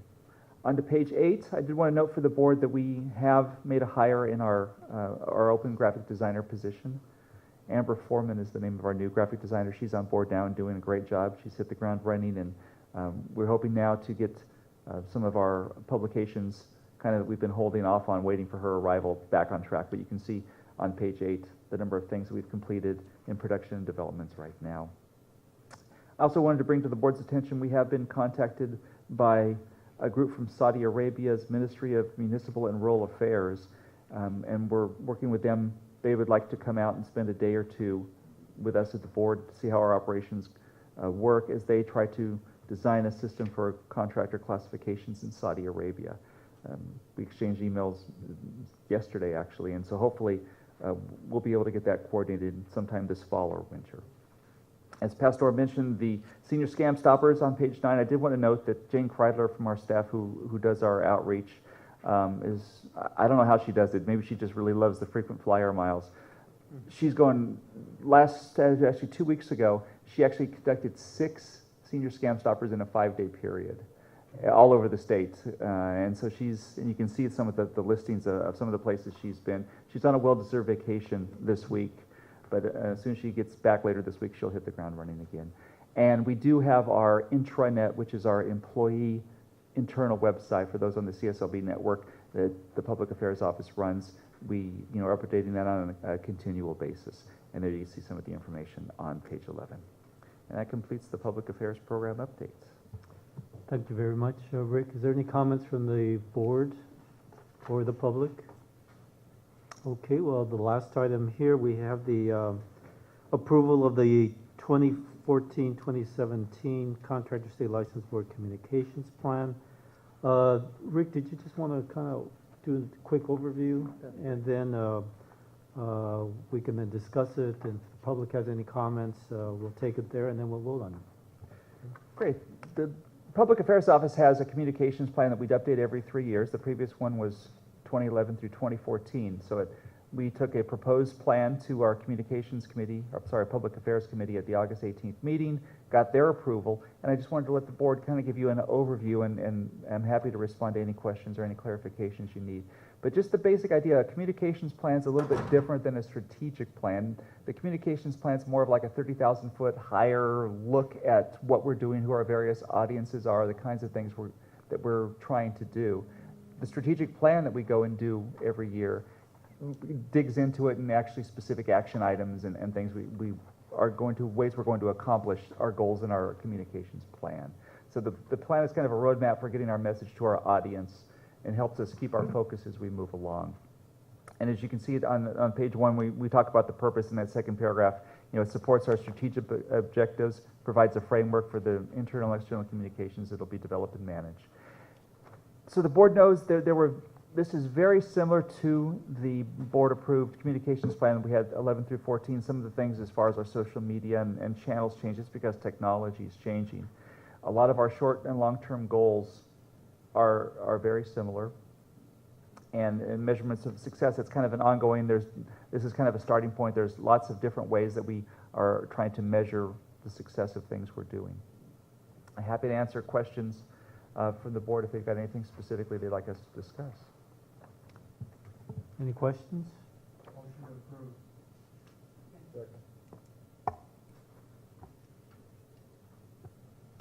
Call for the question. All those in favor say aye. Aye. Opposed? Was there comment from the board? I mean, from the public? No, no comments, Mr. Chair? You want to vote again, or are we? Okay. All those in favor, please say aye. Aye. Opposed, say nay. Motion passed. Thank you very much, Mr. Chair.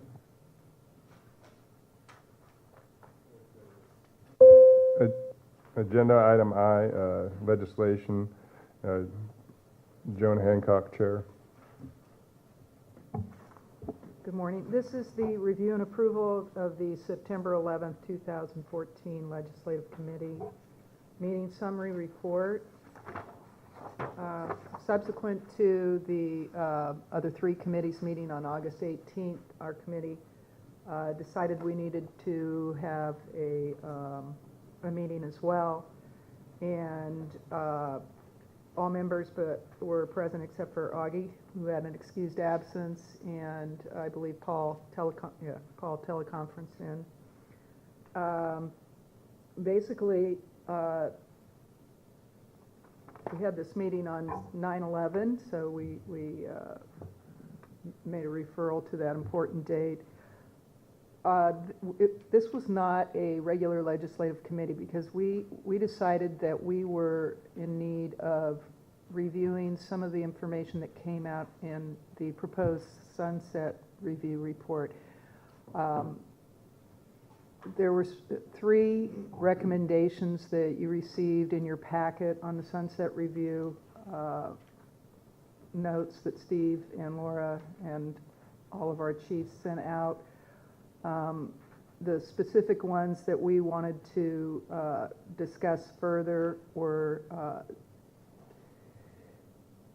dealing with arbitration, redoing the contractor state license law book, and also BMP Code Section 7031. Now, the history of 7031 with our board, really, Paul Schiaffino, who was the previous legislative chair, spent a lot of time over the last 2 years working on this. And then as I took over as ledge chair, we had an opportunity to take another look again. And I want to thank Linda Clifford and Paul for the work that they did on that. Linda submitted some refinements suggesting specifically that instead of calling these recommendations, that we really submitted as an advisory opinion. And it was a little confusing to us first, the impact that all of this work that we had and were doing was to accomplish.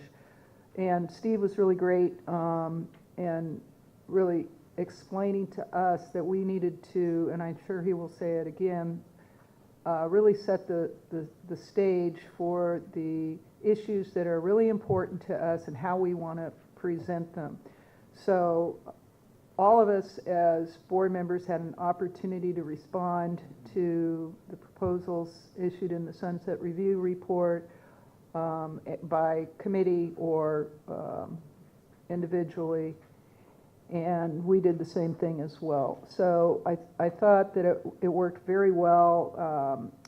In committee, I suggested that we have a subcommittee or advisory committee, asked Paul and Linda to join with Laura Zuniga and refine the suggestions and comments that have come up and have been in progress over the last few years. They did that. I just want to thank both of you for your work on that. And I especially want to thank Laura for putting this together and the committee together for all of us on such short notice. I know, Steve, you're going to want to go into a little more detail about that. I don't know if we're going to talk, if we want to discuss much of this now, or you want to wait until you do it in your report a little bit later. Is there any other comments from board members or committee members at this time specific to what you find in your legislative committee packet? Okay, and the public, any comments from the public? So, seeing none, we're going to move on to the legislative program. We need a motion. Am I calling for that now or after you do your report? Okay, all right. I'll ask for a motion to approve the legislative committee report from September 11th. Motion approved. Any other further comments from board members or public? All those in favor? All those opposed? The motion carries. Thank you. And now Laura will continue with the program update. I'm just going to provide a brief verbal update on 2014 legislation. The governor has until September 30th to sign or veto the bills that are on his desk, so I'll send out a written update at that time. But there were 4 bills in particular that the board had weighed in on earlier this year. AB 1702 by Assemblymember Manshine provides that an applicant's experience that they obtain while incarcerated would be counted towards licensure and couldn't, you had to count that towards licensure rate. We decided it doesn't apply to CSLB. The board took a watch position. The governor did sign that bill earlier this month. AB 1918 by Assemblymember Williams at one time had the board tracking the installation of HVAC equipment. It then turned into requiring the Energy Commission to simplify compliance procedures. The board took a support position, but the bill did not make it to the governor's desk. It was held in the Appropriations Committee. AB 2396 by Assemblymember Bonta prohibits all boards in the department from denying a license based solely on a conviction that's been expunged. The board took an opposed position, and it's still on the governor's desk. And then finally, SB 315 by Senator Liu is the bill that we sponsored. The governor signed it last week. It has 4 provisions for CSLB. It will allow enforcement staff to access all job sites when participating in joint enforcement strike force activities, even when DLSC is not present. Provides that a contractor whose license has been suspended due to an outstanding tax liability or civil judgment, but that continues to contract is considered unlicensed and subject to the misdemeanor provision, as Dave Vogt talked about earlier. And also extends the time frame for CSLB to act on referrals from the Labor Commissioner from 30 days to 180 days.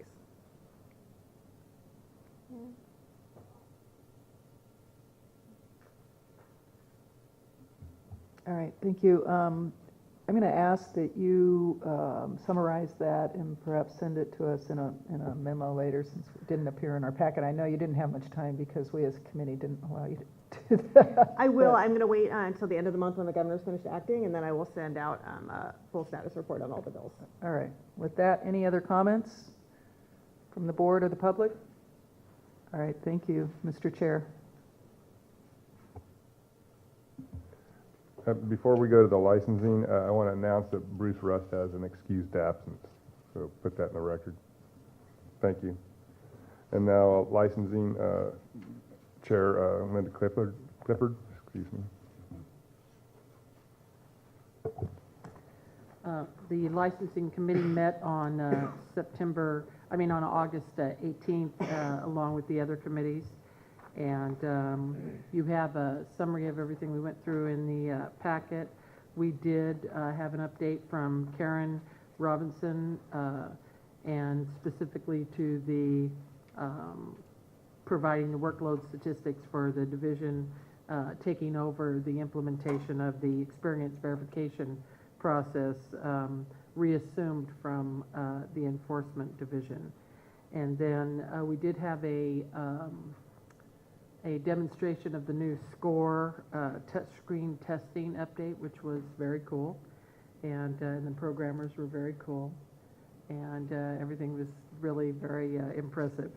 So that's pretty much what we did for the licensing committee last time we met. Are there any questions from the board? Any from the public? I'd like to request a motion to approve the licensing Motion. committee. Thank you. All in favor? Aye. So Karen will now give us the licensing program update. Thank you. All right, on pages 1 and 2, you have the license application workload data. As I reported before, we're up about 2% from the last fiscal year from the previous fiscal year.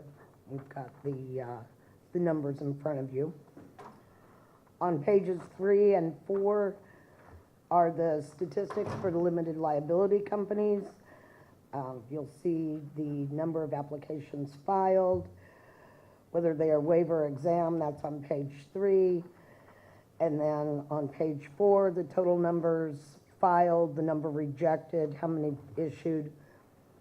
We continue to have a issue with rejects, where we're doing all we can to get the word out. Just as an aside, I passed out a paper this morning. We talk a lot about the reject rate, and Rick dug up a article from one of our prior contractor newsletters. And if you look in the upper right-hand corner, I believe it's 1937, we had about a 50% reject rate. So unfortunately, I have to report in the 77 years that have passed, we continue to have about a 50% reject rate. So yes, we are consistent, if nothing else. Moving on to workers' compensation insurance recertification. Again, there are some charts on page 5 and 6. We had thought originally if we did this recertification, it would kind of jog those licensees' memories. Oh yeah, I need to send that in. But what we've actually found is it really hasn't changed. We still have almost a 60% exemption rate. However, as the guest speaker from the DA's office indicated, it is a helpful enforcement tool because at least we have them on record every 2 years. If they are lying, they're re-upping that lie. So it just hasn't changed the number of those that are claiming the exemption. Page 7, disposition of applications. We just report this every time so you can see where the applications are going, whether they were issued, voided, or if they're still pending. Criminal background unit statistics are shown on page 9. And then the experience verification unit. As Linda reported, we discussed this at the committee meeting. The licensing division reassumed the application experience investigation. This is something that was performed by licensing up until about 2005 when we implemented fingerprinting. We used that staff to implement fingerprinting. David took over the experience investigation, but now that we've got a full complement of staff in our fingerprinting unit, we've now reassumed the experience investigation, both the formal part and the informal verification that we do up front to hopefully avoid a formal investigation. So we're starting to collect our stats, and by the beginning of next year, we'll be able to report to the board the success of that program. Licensing Information Center, pages 10 and 11, you'll see the statistics.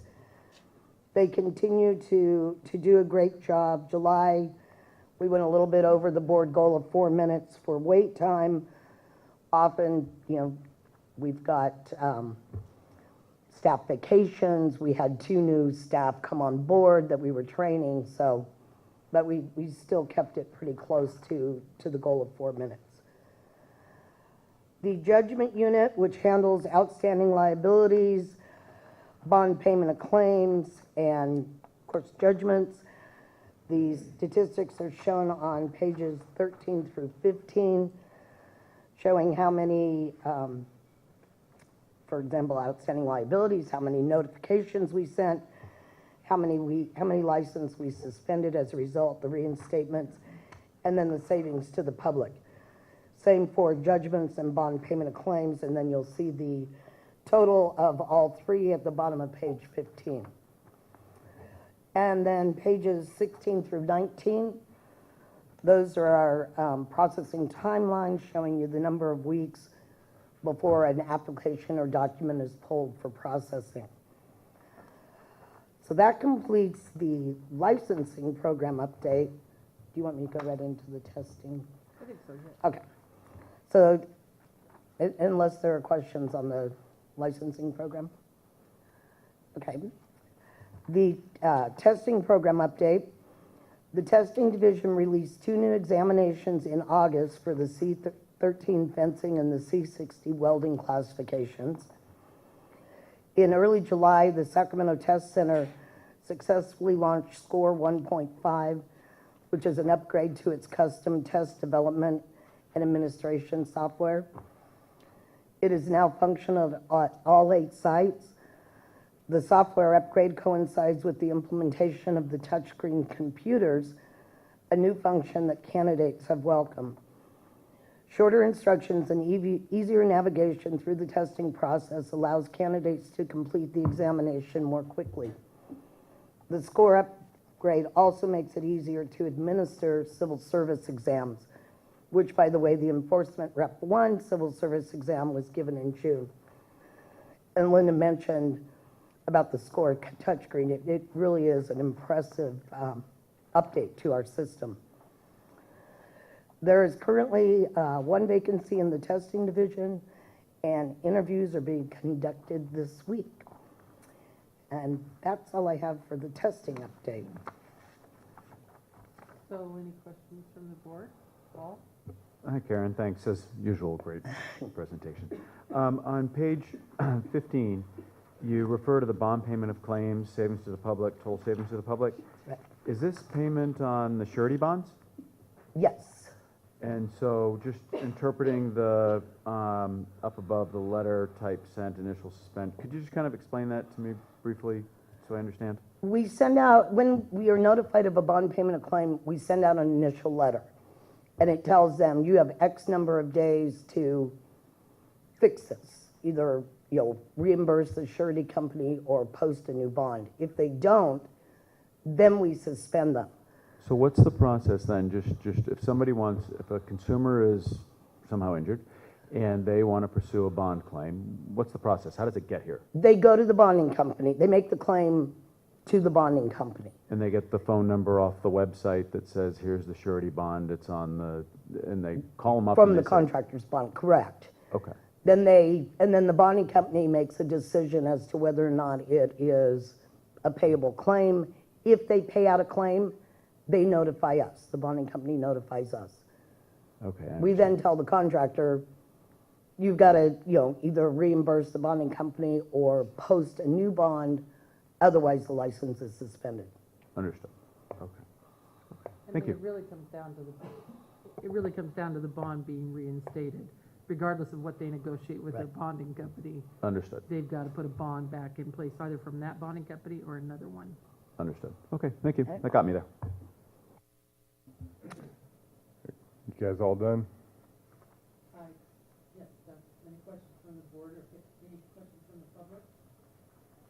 All right, that concludes our report. Okay, before we go on to the executive committee report, we're going to take a little break because the bladders are getting full.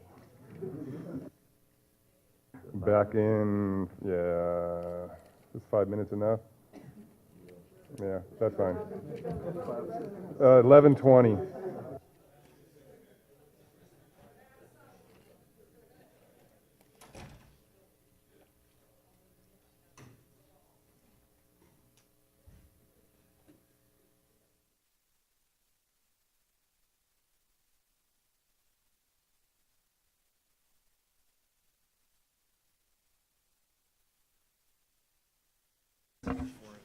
Okay, let's go back in session.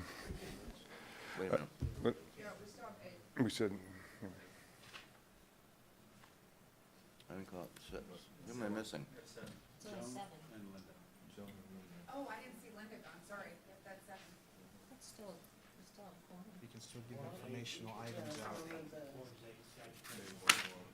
Yeah, But he can still do, informational stuff, right? Yeah, but I As long gotta as we're get- not voting on something? I would suggest respectfully that we go ahead and perceived that way, it's just not advisable. Okay. Hey, why don't I do some administrative stuff? Okay, the next board meeting is going to be December 11th in the Doubletree in Berkeley. And those of you that, I think you've already responded, whether you're going to stay over and go to the Moose Feed the next morning. It's board members. So if you haven't, I think you've all responded about the Moose Feed, but Augie's going to be hosting any of the board members that want to attend, so just make sure you confirm so he has a head count. So again, meetings could probably going to start at 1. We may have to move it up because we'll probably have to do registrar interviews. But as we get closer, we'll know when we'll have to start. Probably go to at least 6. And then again, those that want to stay over can stay over and go to the Moose Feed. Any questions on that? Okay. We have a quorum. Elvis is back in the building. Okay, executive committee report, and I guess that would be me to start with. Review and approval of the July 30th, 2014 executive committee meeting summary. Yeah, I'm so going to take that out because I cannot talk with that in there. Move to accept the report. Second. Or you're the, Ed moved I moved it. Oh. Second. Okay, that's good. Anything from the public or the board? It's in the packet, so if you, we're going to go through most of the stuff again. All in favor? Aye. Okay. Okay, administration update, Larry Parrott. That's not a report, but update.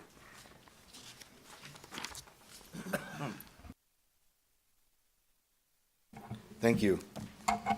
Well, again, my name's Larry Parrott, and I'm the manager of the administrative division. As you know, the administrative division serves as support for the various divisions of the Contractor State License Board. We provide business services, contract, procurement, and human resources. We do this in concert with the Department of Consumer Affairs' Human Resources Unit and their Business Services Unit. As an example, Skip Jones spoke earlier about his duties, and I think we all realize the value that Skip has with the board. Skip's a retired annuitant, and if someday Skip's out, it is certainly feasible that we would want to create a permanent position and bring someone else in. Our human resources, our personnel office would work with the enforcement division in developing a duty statement, establishing workload, and preparing a justification to establish a new position to take on those duties that would remain or that he would vacate. This package would be sent to the Department of Consumer Affairs, and they would review it, and it would go through the process and hopefully eventually be approved, and we could begin the advertising and hiring process to fill behind Skip.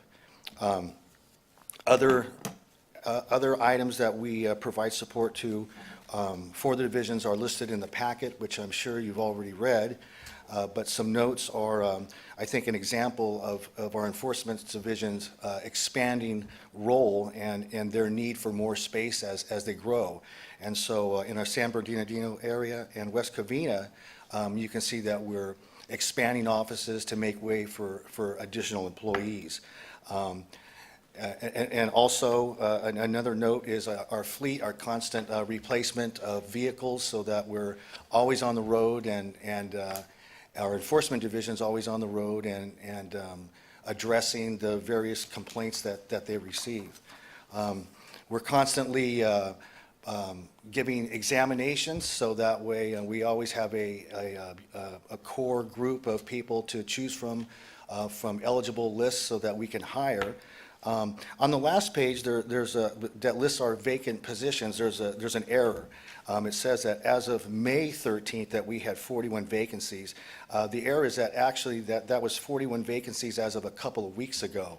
Since that time, we've filled 6 of those vacancies. So I think that's a good example of how time is of the essence for us, and that we're constantly trying to fill our vacancies so that we can continue our operations and in our plight to protect the consumer. And that's it. If there are any questions that you have, I'd be happy to answer them. Any questions from the board? Yes, Pastor?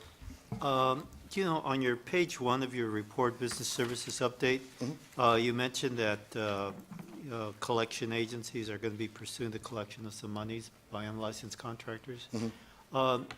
These collection agencies, are there, do you select them, or does the state select them? Do they have contracts with these collection agencies? That's a great question. I think we would contract with them. A bid would go out just as any services that we would provide, and probably the lowest bidder and/or the agency that best suits our needs for that function. The reason I brought it up is that, you know, at the federal level, the Federal Trade Commission and also the Consumer Financial Protection Bureau is very much involved with, you know, this industry. You know, they're very abrasive. They're really, sometimes they do some things that are really not appropriate. So I don't know if you're in your bidding process, you do check to see if there's any complaints or see what how they operate. And I would just pass that on to you for Yeah, your that's information. excellent comment, and I don't know the answer to that. But certainly that's something like we can look into, and should be a part of our selection process. Yeah. Any other questions? Anything from the public? Thank you, Larry. That was a great Thanks. job. Before we go on to the IT update, I want to mention that the gentleman that spoke earlier in public comment about needing $500 to get, and triggers to get a permit pulled was not entirely factual. So I just want to throw that in the record. You need that for, if you're going to do work over $500, you need a contractor's license, not necessarily a permit. So I just want to throw that out. Thank you. Now, Cindy Christensen. Thanks, Dave. The information technology update is on pages 1 through 6. We've gone through most of these highlights in terms of implementing the SCORE system and our new website. Just wanted to give you a brief update on Breeze. That project is continuing. Phase 2 is rolling along. It should be implemented by the spring of 2015, and as far as CSLB is concerned as to when we're going to get rolled in, that should be decided within the next couple of months. They cannot, there's currently 18 boards that they'd have to roll out in phase 3, and that's just physically impossible, especially with complex boards like us. So we'll have more updates for you on that at a future meeting. Are there any questions from the public? I would just move into the budget. Budget update, please. On pages 1 through 3 gives you the status. The first chart talks about our last 2013-14 budget, and at the end of that fiscal year, we ended up with approximately $4 million left, and that will go into our reserve. Our revenue is right on track. Last year, we had $55 million, and that was about a 1% increase from last year.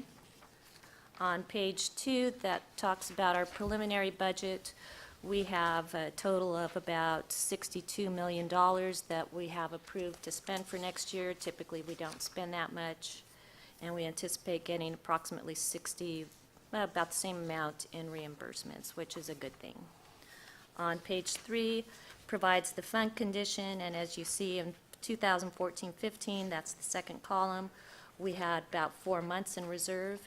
If you look at 2015-16, from last year we had 5 months. If we spend every penny in our budget that we're given, we'd have 3.9 months left next year, but we typically don't spend that much, so we'll probably have about 5 months in reserve as we carry forward, unless something extraordinarily happens, like a big lawsuit. And on page 4, it just gives you the status of the construction managed education account, and we'll probably be pulling this out until our fund gets up to a certain amount so that we can start dispersing it again to the colleges.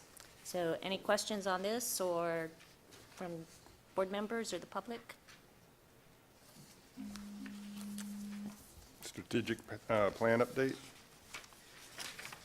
The update is contained in your packet on pages 1 through 4. Just wanted to highlight a few things that have been completed so far. As you look at goal number 2, the enforcement objectives, goal numbers 1 and 2 have been completed. You'll see that there are notes on the status columns. And then the rest of them are on track until you get to the item 1 on page 4 under the IT and administrative objectives. We had requested additional staff through the budget change control process for enforcement. The first one was for our citation group. Their workload has increased because David's group has been doing such a good job going out there that our number of citations have increased, so that means their workload has increased. That was denied by our agency. They did approve one budget change, the other budget change proposal to move forward to the Department of Finance, and that budget change proposal was requesting 3 positions for our public works projects and 3 positions for SWIFT in our outlying areas such as Mendocino. What Department of Finance was concerned about was eventually returned to us. And what they said was they were concerned about the high number of vacancies that CSLB continues to maintain. We believed we adequately addressed those, but the message that came back to us was that if you have 30 vacancies at any given time, if these projects are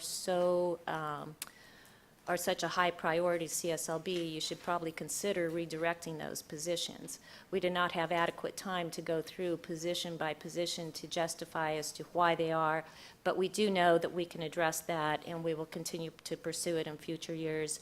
As those of you that have been on the board recall our subsequent arrest program, we had to go through that, seven years in a row before we got those positions. So we just keep going and keep asking for it. So that's all I have, so unless there are any other questions. Anything from the public? Thank you, Cindy. Update on registrar appointment process, Steve Sands. Okay, you all gotten memos from the department and from me. Basically, where we're at now, we're advertising for the position. Dave Diaz is appointing a selection committee, will include himself, Ed, and someone from the department, probably Christine Lawley. What happens is we get all these applications in, we assign scores. It's a very structured process, and there's initial screening at the department because some people, won't even be on the planet Earth. I mean, the people will apply that are clearly not eligible. Then they'll go through and call them, and then I think it's the committee assigns scores, and they create a list, and then they'll decide, the 3 people, which ones will be interviewed by the full board. And it could be between 2 and 5, 6 people, just depending on where, the cutoff, how well the ratings are. That's kind of it. But the plan, we have people from the department, specialists who can correct anything I misspoke or answer any questions. But the plan is to have the board conduct the final interview and make a selection at the December 11th board meeting in Berkeley. Typically, the interviews are done in closed session, and then they announce the results, or they can announce the results afterwards. So that's kind of the plan. So we're on track. Everything's on schedule. And do the board members have any questions of me before I ask? I have a question. The thing that you sent us on the process indicates that it's up to the board to designate the selection committee. The board, that's us. Well, yeah, however, when we met with the agency and the department, they agreed that David, as the chair, can do it. So that's what we reached agreement on. So that doesn't necessarily mean the board as a board motion. That's what I was told. Okay, any I other would questions? concur. Yes, yes. Generally speaking, the president or the chairman of the body would then appoint a subcommittee to do the heavy lifting, do the culling. Then that product would bubble up to the entire board for their decision. Do you have anything to add, or did I cover it okay?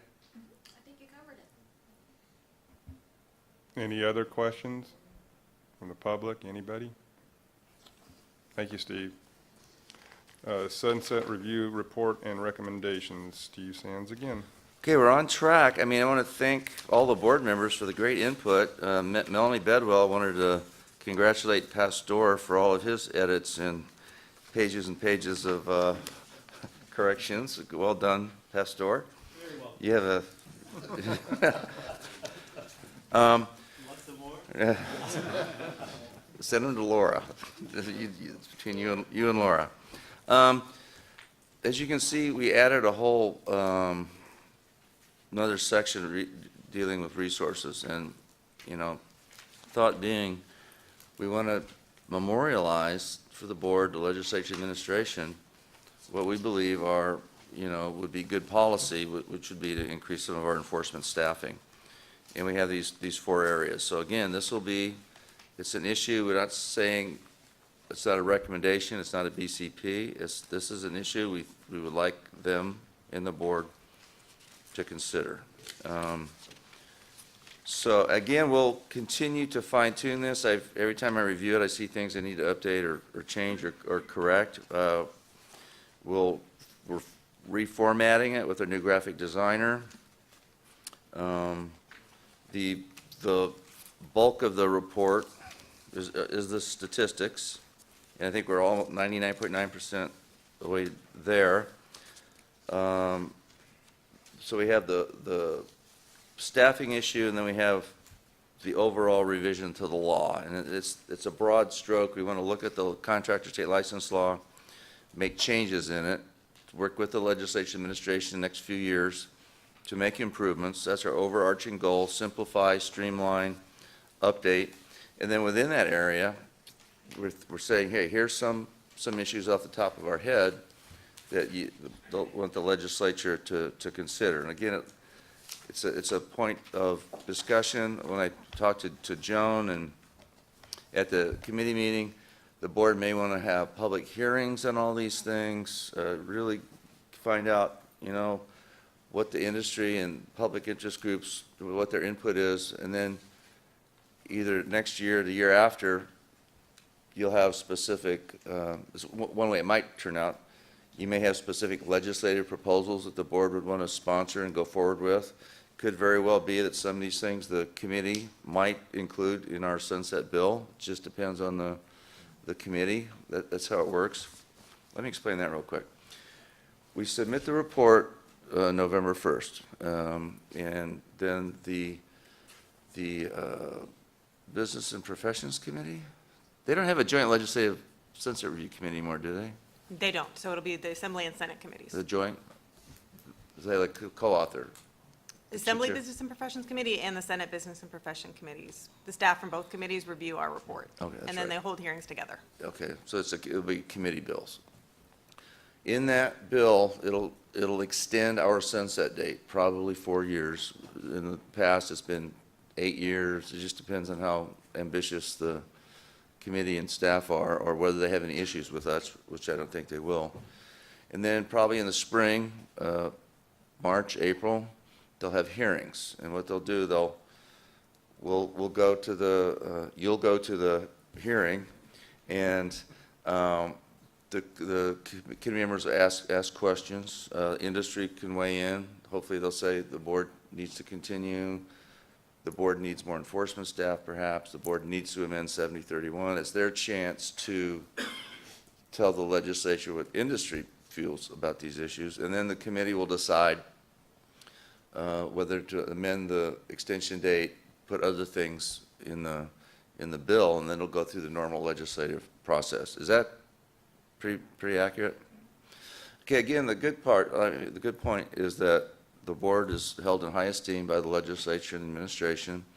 This is really our opportunity, I think, to go on the record and to say things that the board wants to say. So that's how the process works. Hopefully it won't get gummed up with external issues as happened in the past where some external issue might come, because we might be in a bill with another board, for example. So just, that's the kind of stuff we have to keep an eye on. That's the only glitches I see that might occur. So what we're asking the board to do is to, again, not to approve word by word, because this we'll continue to edit it, but we're asking the board to approve the sunset review issues so we can go ahead and finalize it and submit it by November 1st. So we'd like to request a motion. So moved. Second. Anything on the question from public or the board? All in favor? Aye.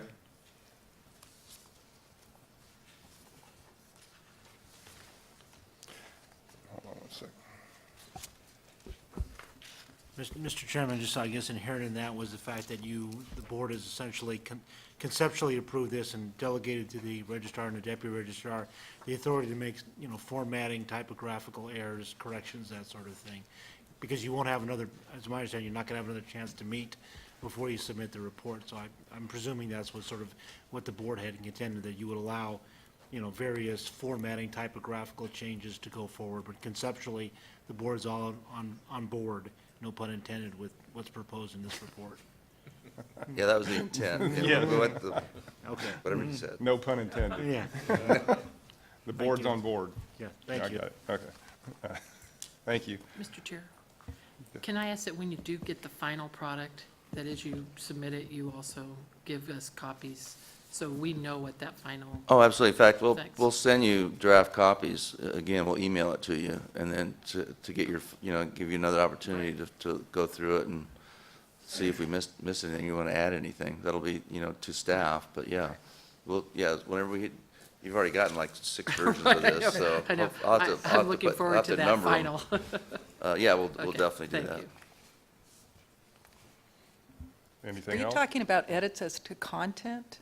That we can still make edits as to Oh, content? sure, Or just yeah. like what Kurt said No, I- about typos and Well, again, the format? issues, we're not going to add another recommendation or another issue, but, like wording things, like, or you realize, hey, why is this? I just want some clarity. I'm just curious because that didn't sound consistent with what Linda just said.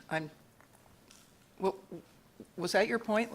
Was whether we were going to have more time? No, my point was that when we do get a final copy, as it goes to the Right. legislature, I'd like to make sure we all. Oh, we yeah, have- yeah, we have- absolutely, yeah, we the all board have it. members, yeah. It's the There public doesn't- are, from the thing that Paul and I worked on, there's a couple of corrections which would be substantive if they weren't made to agree with what Paul and I and Laura worked on, so there's just, but Laura already has those, so. Right. Okay. Thank you. In other words, it wouldn't be a draft anymore. Yeah. Pastor? Do you want comments on the cover letter? Yeah. I don't know if you want to wait on that. Do you want to just let? Yeah, I just was wondering, I mean, we talk a lot about the SWIFT and, today's presentation by the DA's office here in Monterey, and I guess, I don't know if that was the SWIFT or the LETF program, or both? SWIFT, right?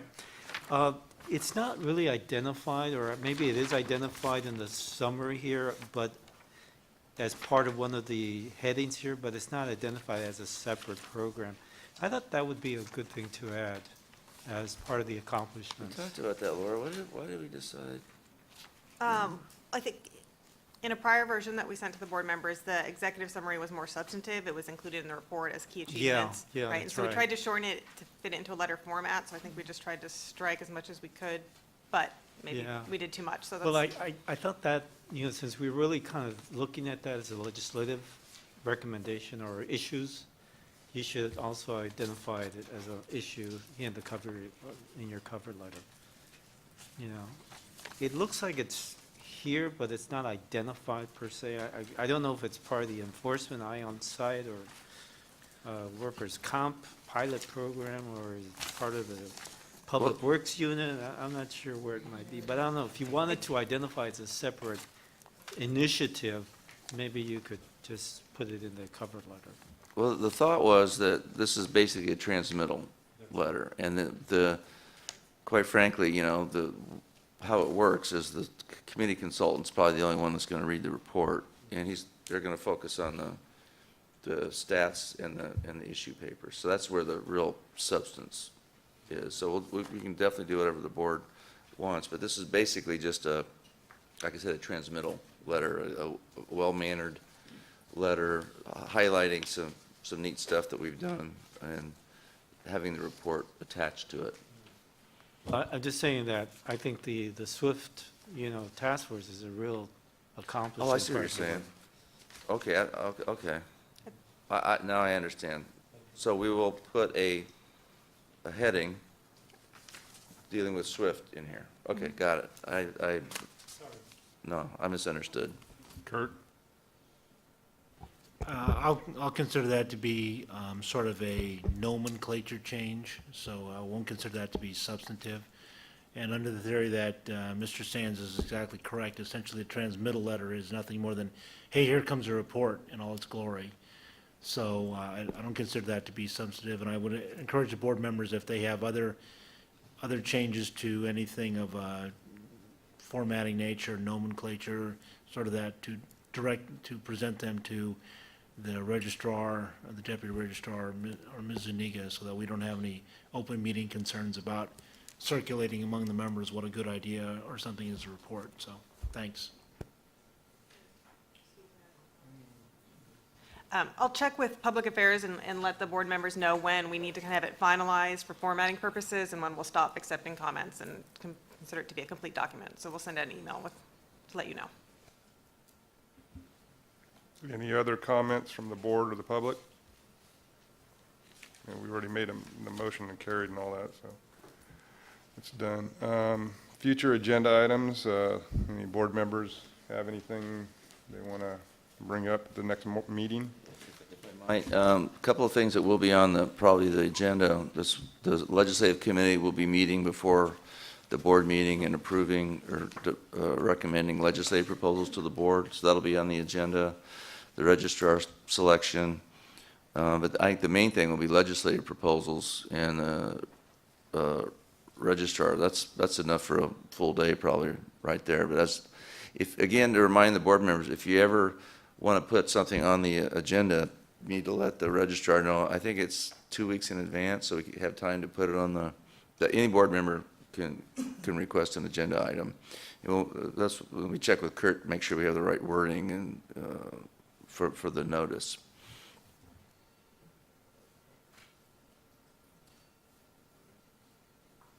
Any public comment on that? The tentative schedule, I mentioned that we're going to be at the Doubletree December 11th. We're looking at San Diego, trying to get something downtown. I think it's been a challenge. Have we found anything with a state rate yet, Aaron, or are we still looking? I think that we were going to think about changing our location because we may visit San Diego in September instead. Okay. Yeah, that's, the National Association of Contractors, NASCLA, is going to be holding their annual meeting in San Diego in August 31st through September Outstanding. 4th. So we thought we might do a board meeting down there so that the board members could perhaps hold a board meeting and go sit in some of their sessions that they have. Yeah, it'd be really interesting for you all, you know. That's a great idea. So in June, I think, the Nevada board wants to meet with us again, and we're going to try and get something up in Northern California, perhaps meeting at Dave's place in Fairfield. And we'll talk about where you'll be staying later. But that'll be a Nevada joint meeting. And did we kick around March? Did you guys? So we were thinking about maybe bringing one to the LA area since we haven't had one there. Okay. Is that okay with the board? All right. Is that everything with that? Okay, motion to adjourn. Anybody, public have a comment on it? By 1 minute. Yeah. We're adjourned.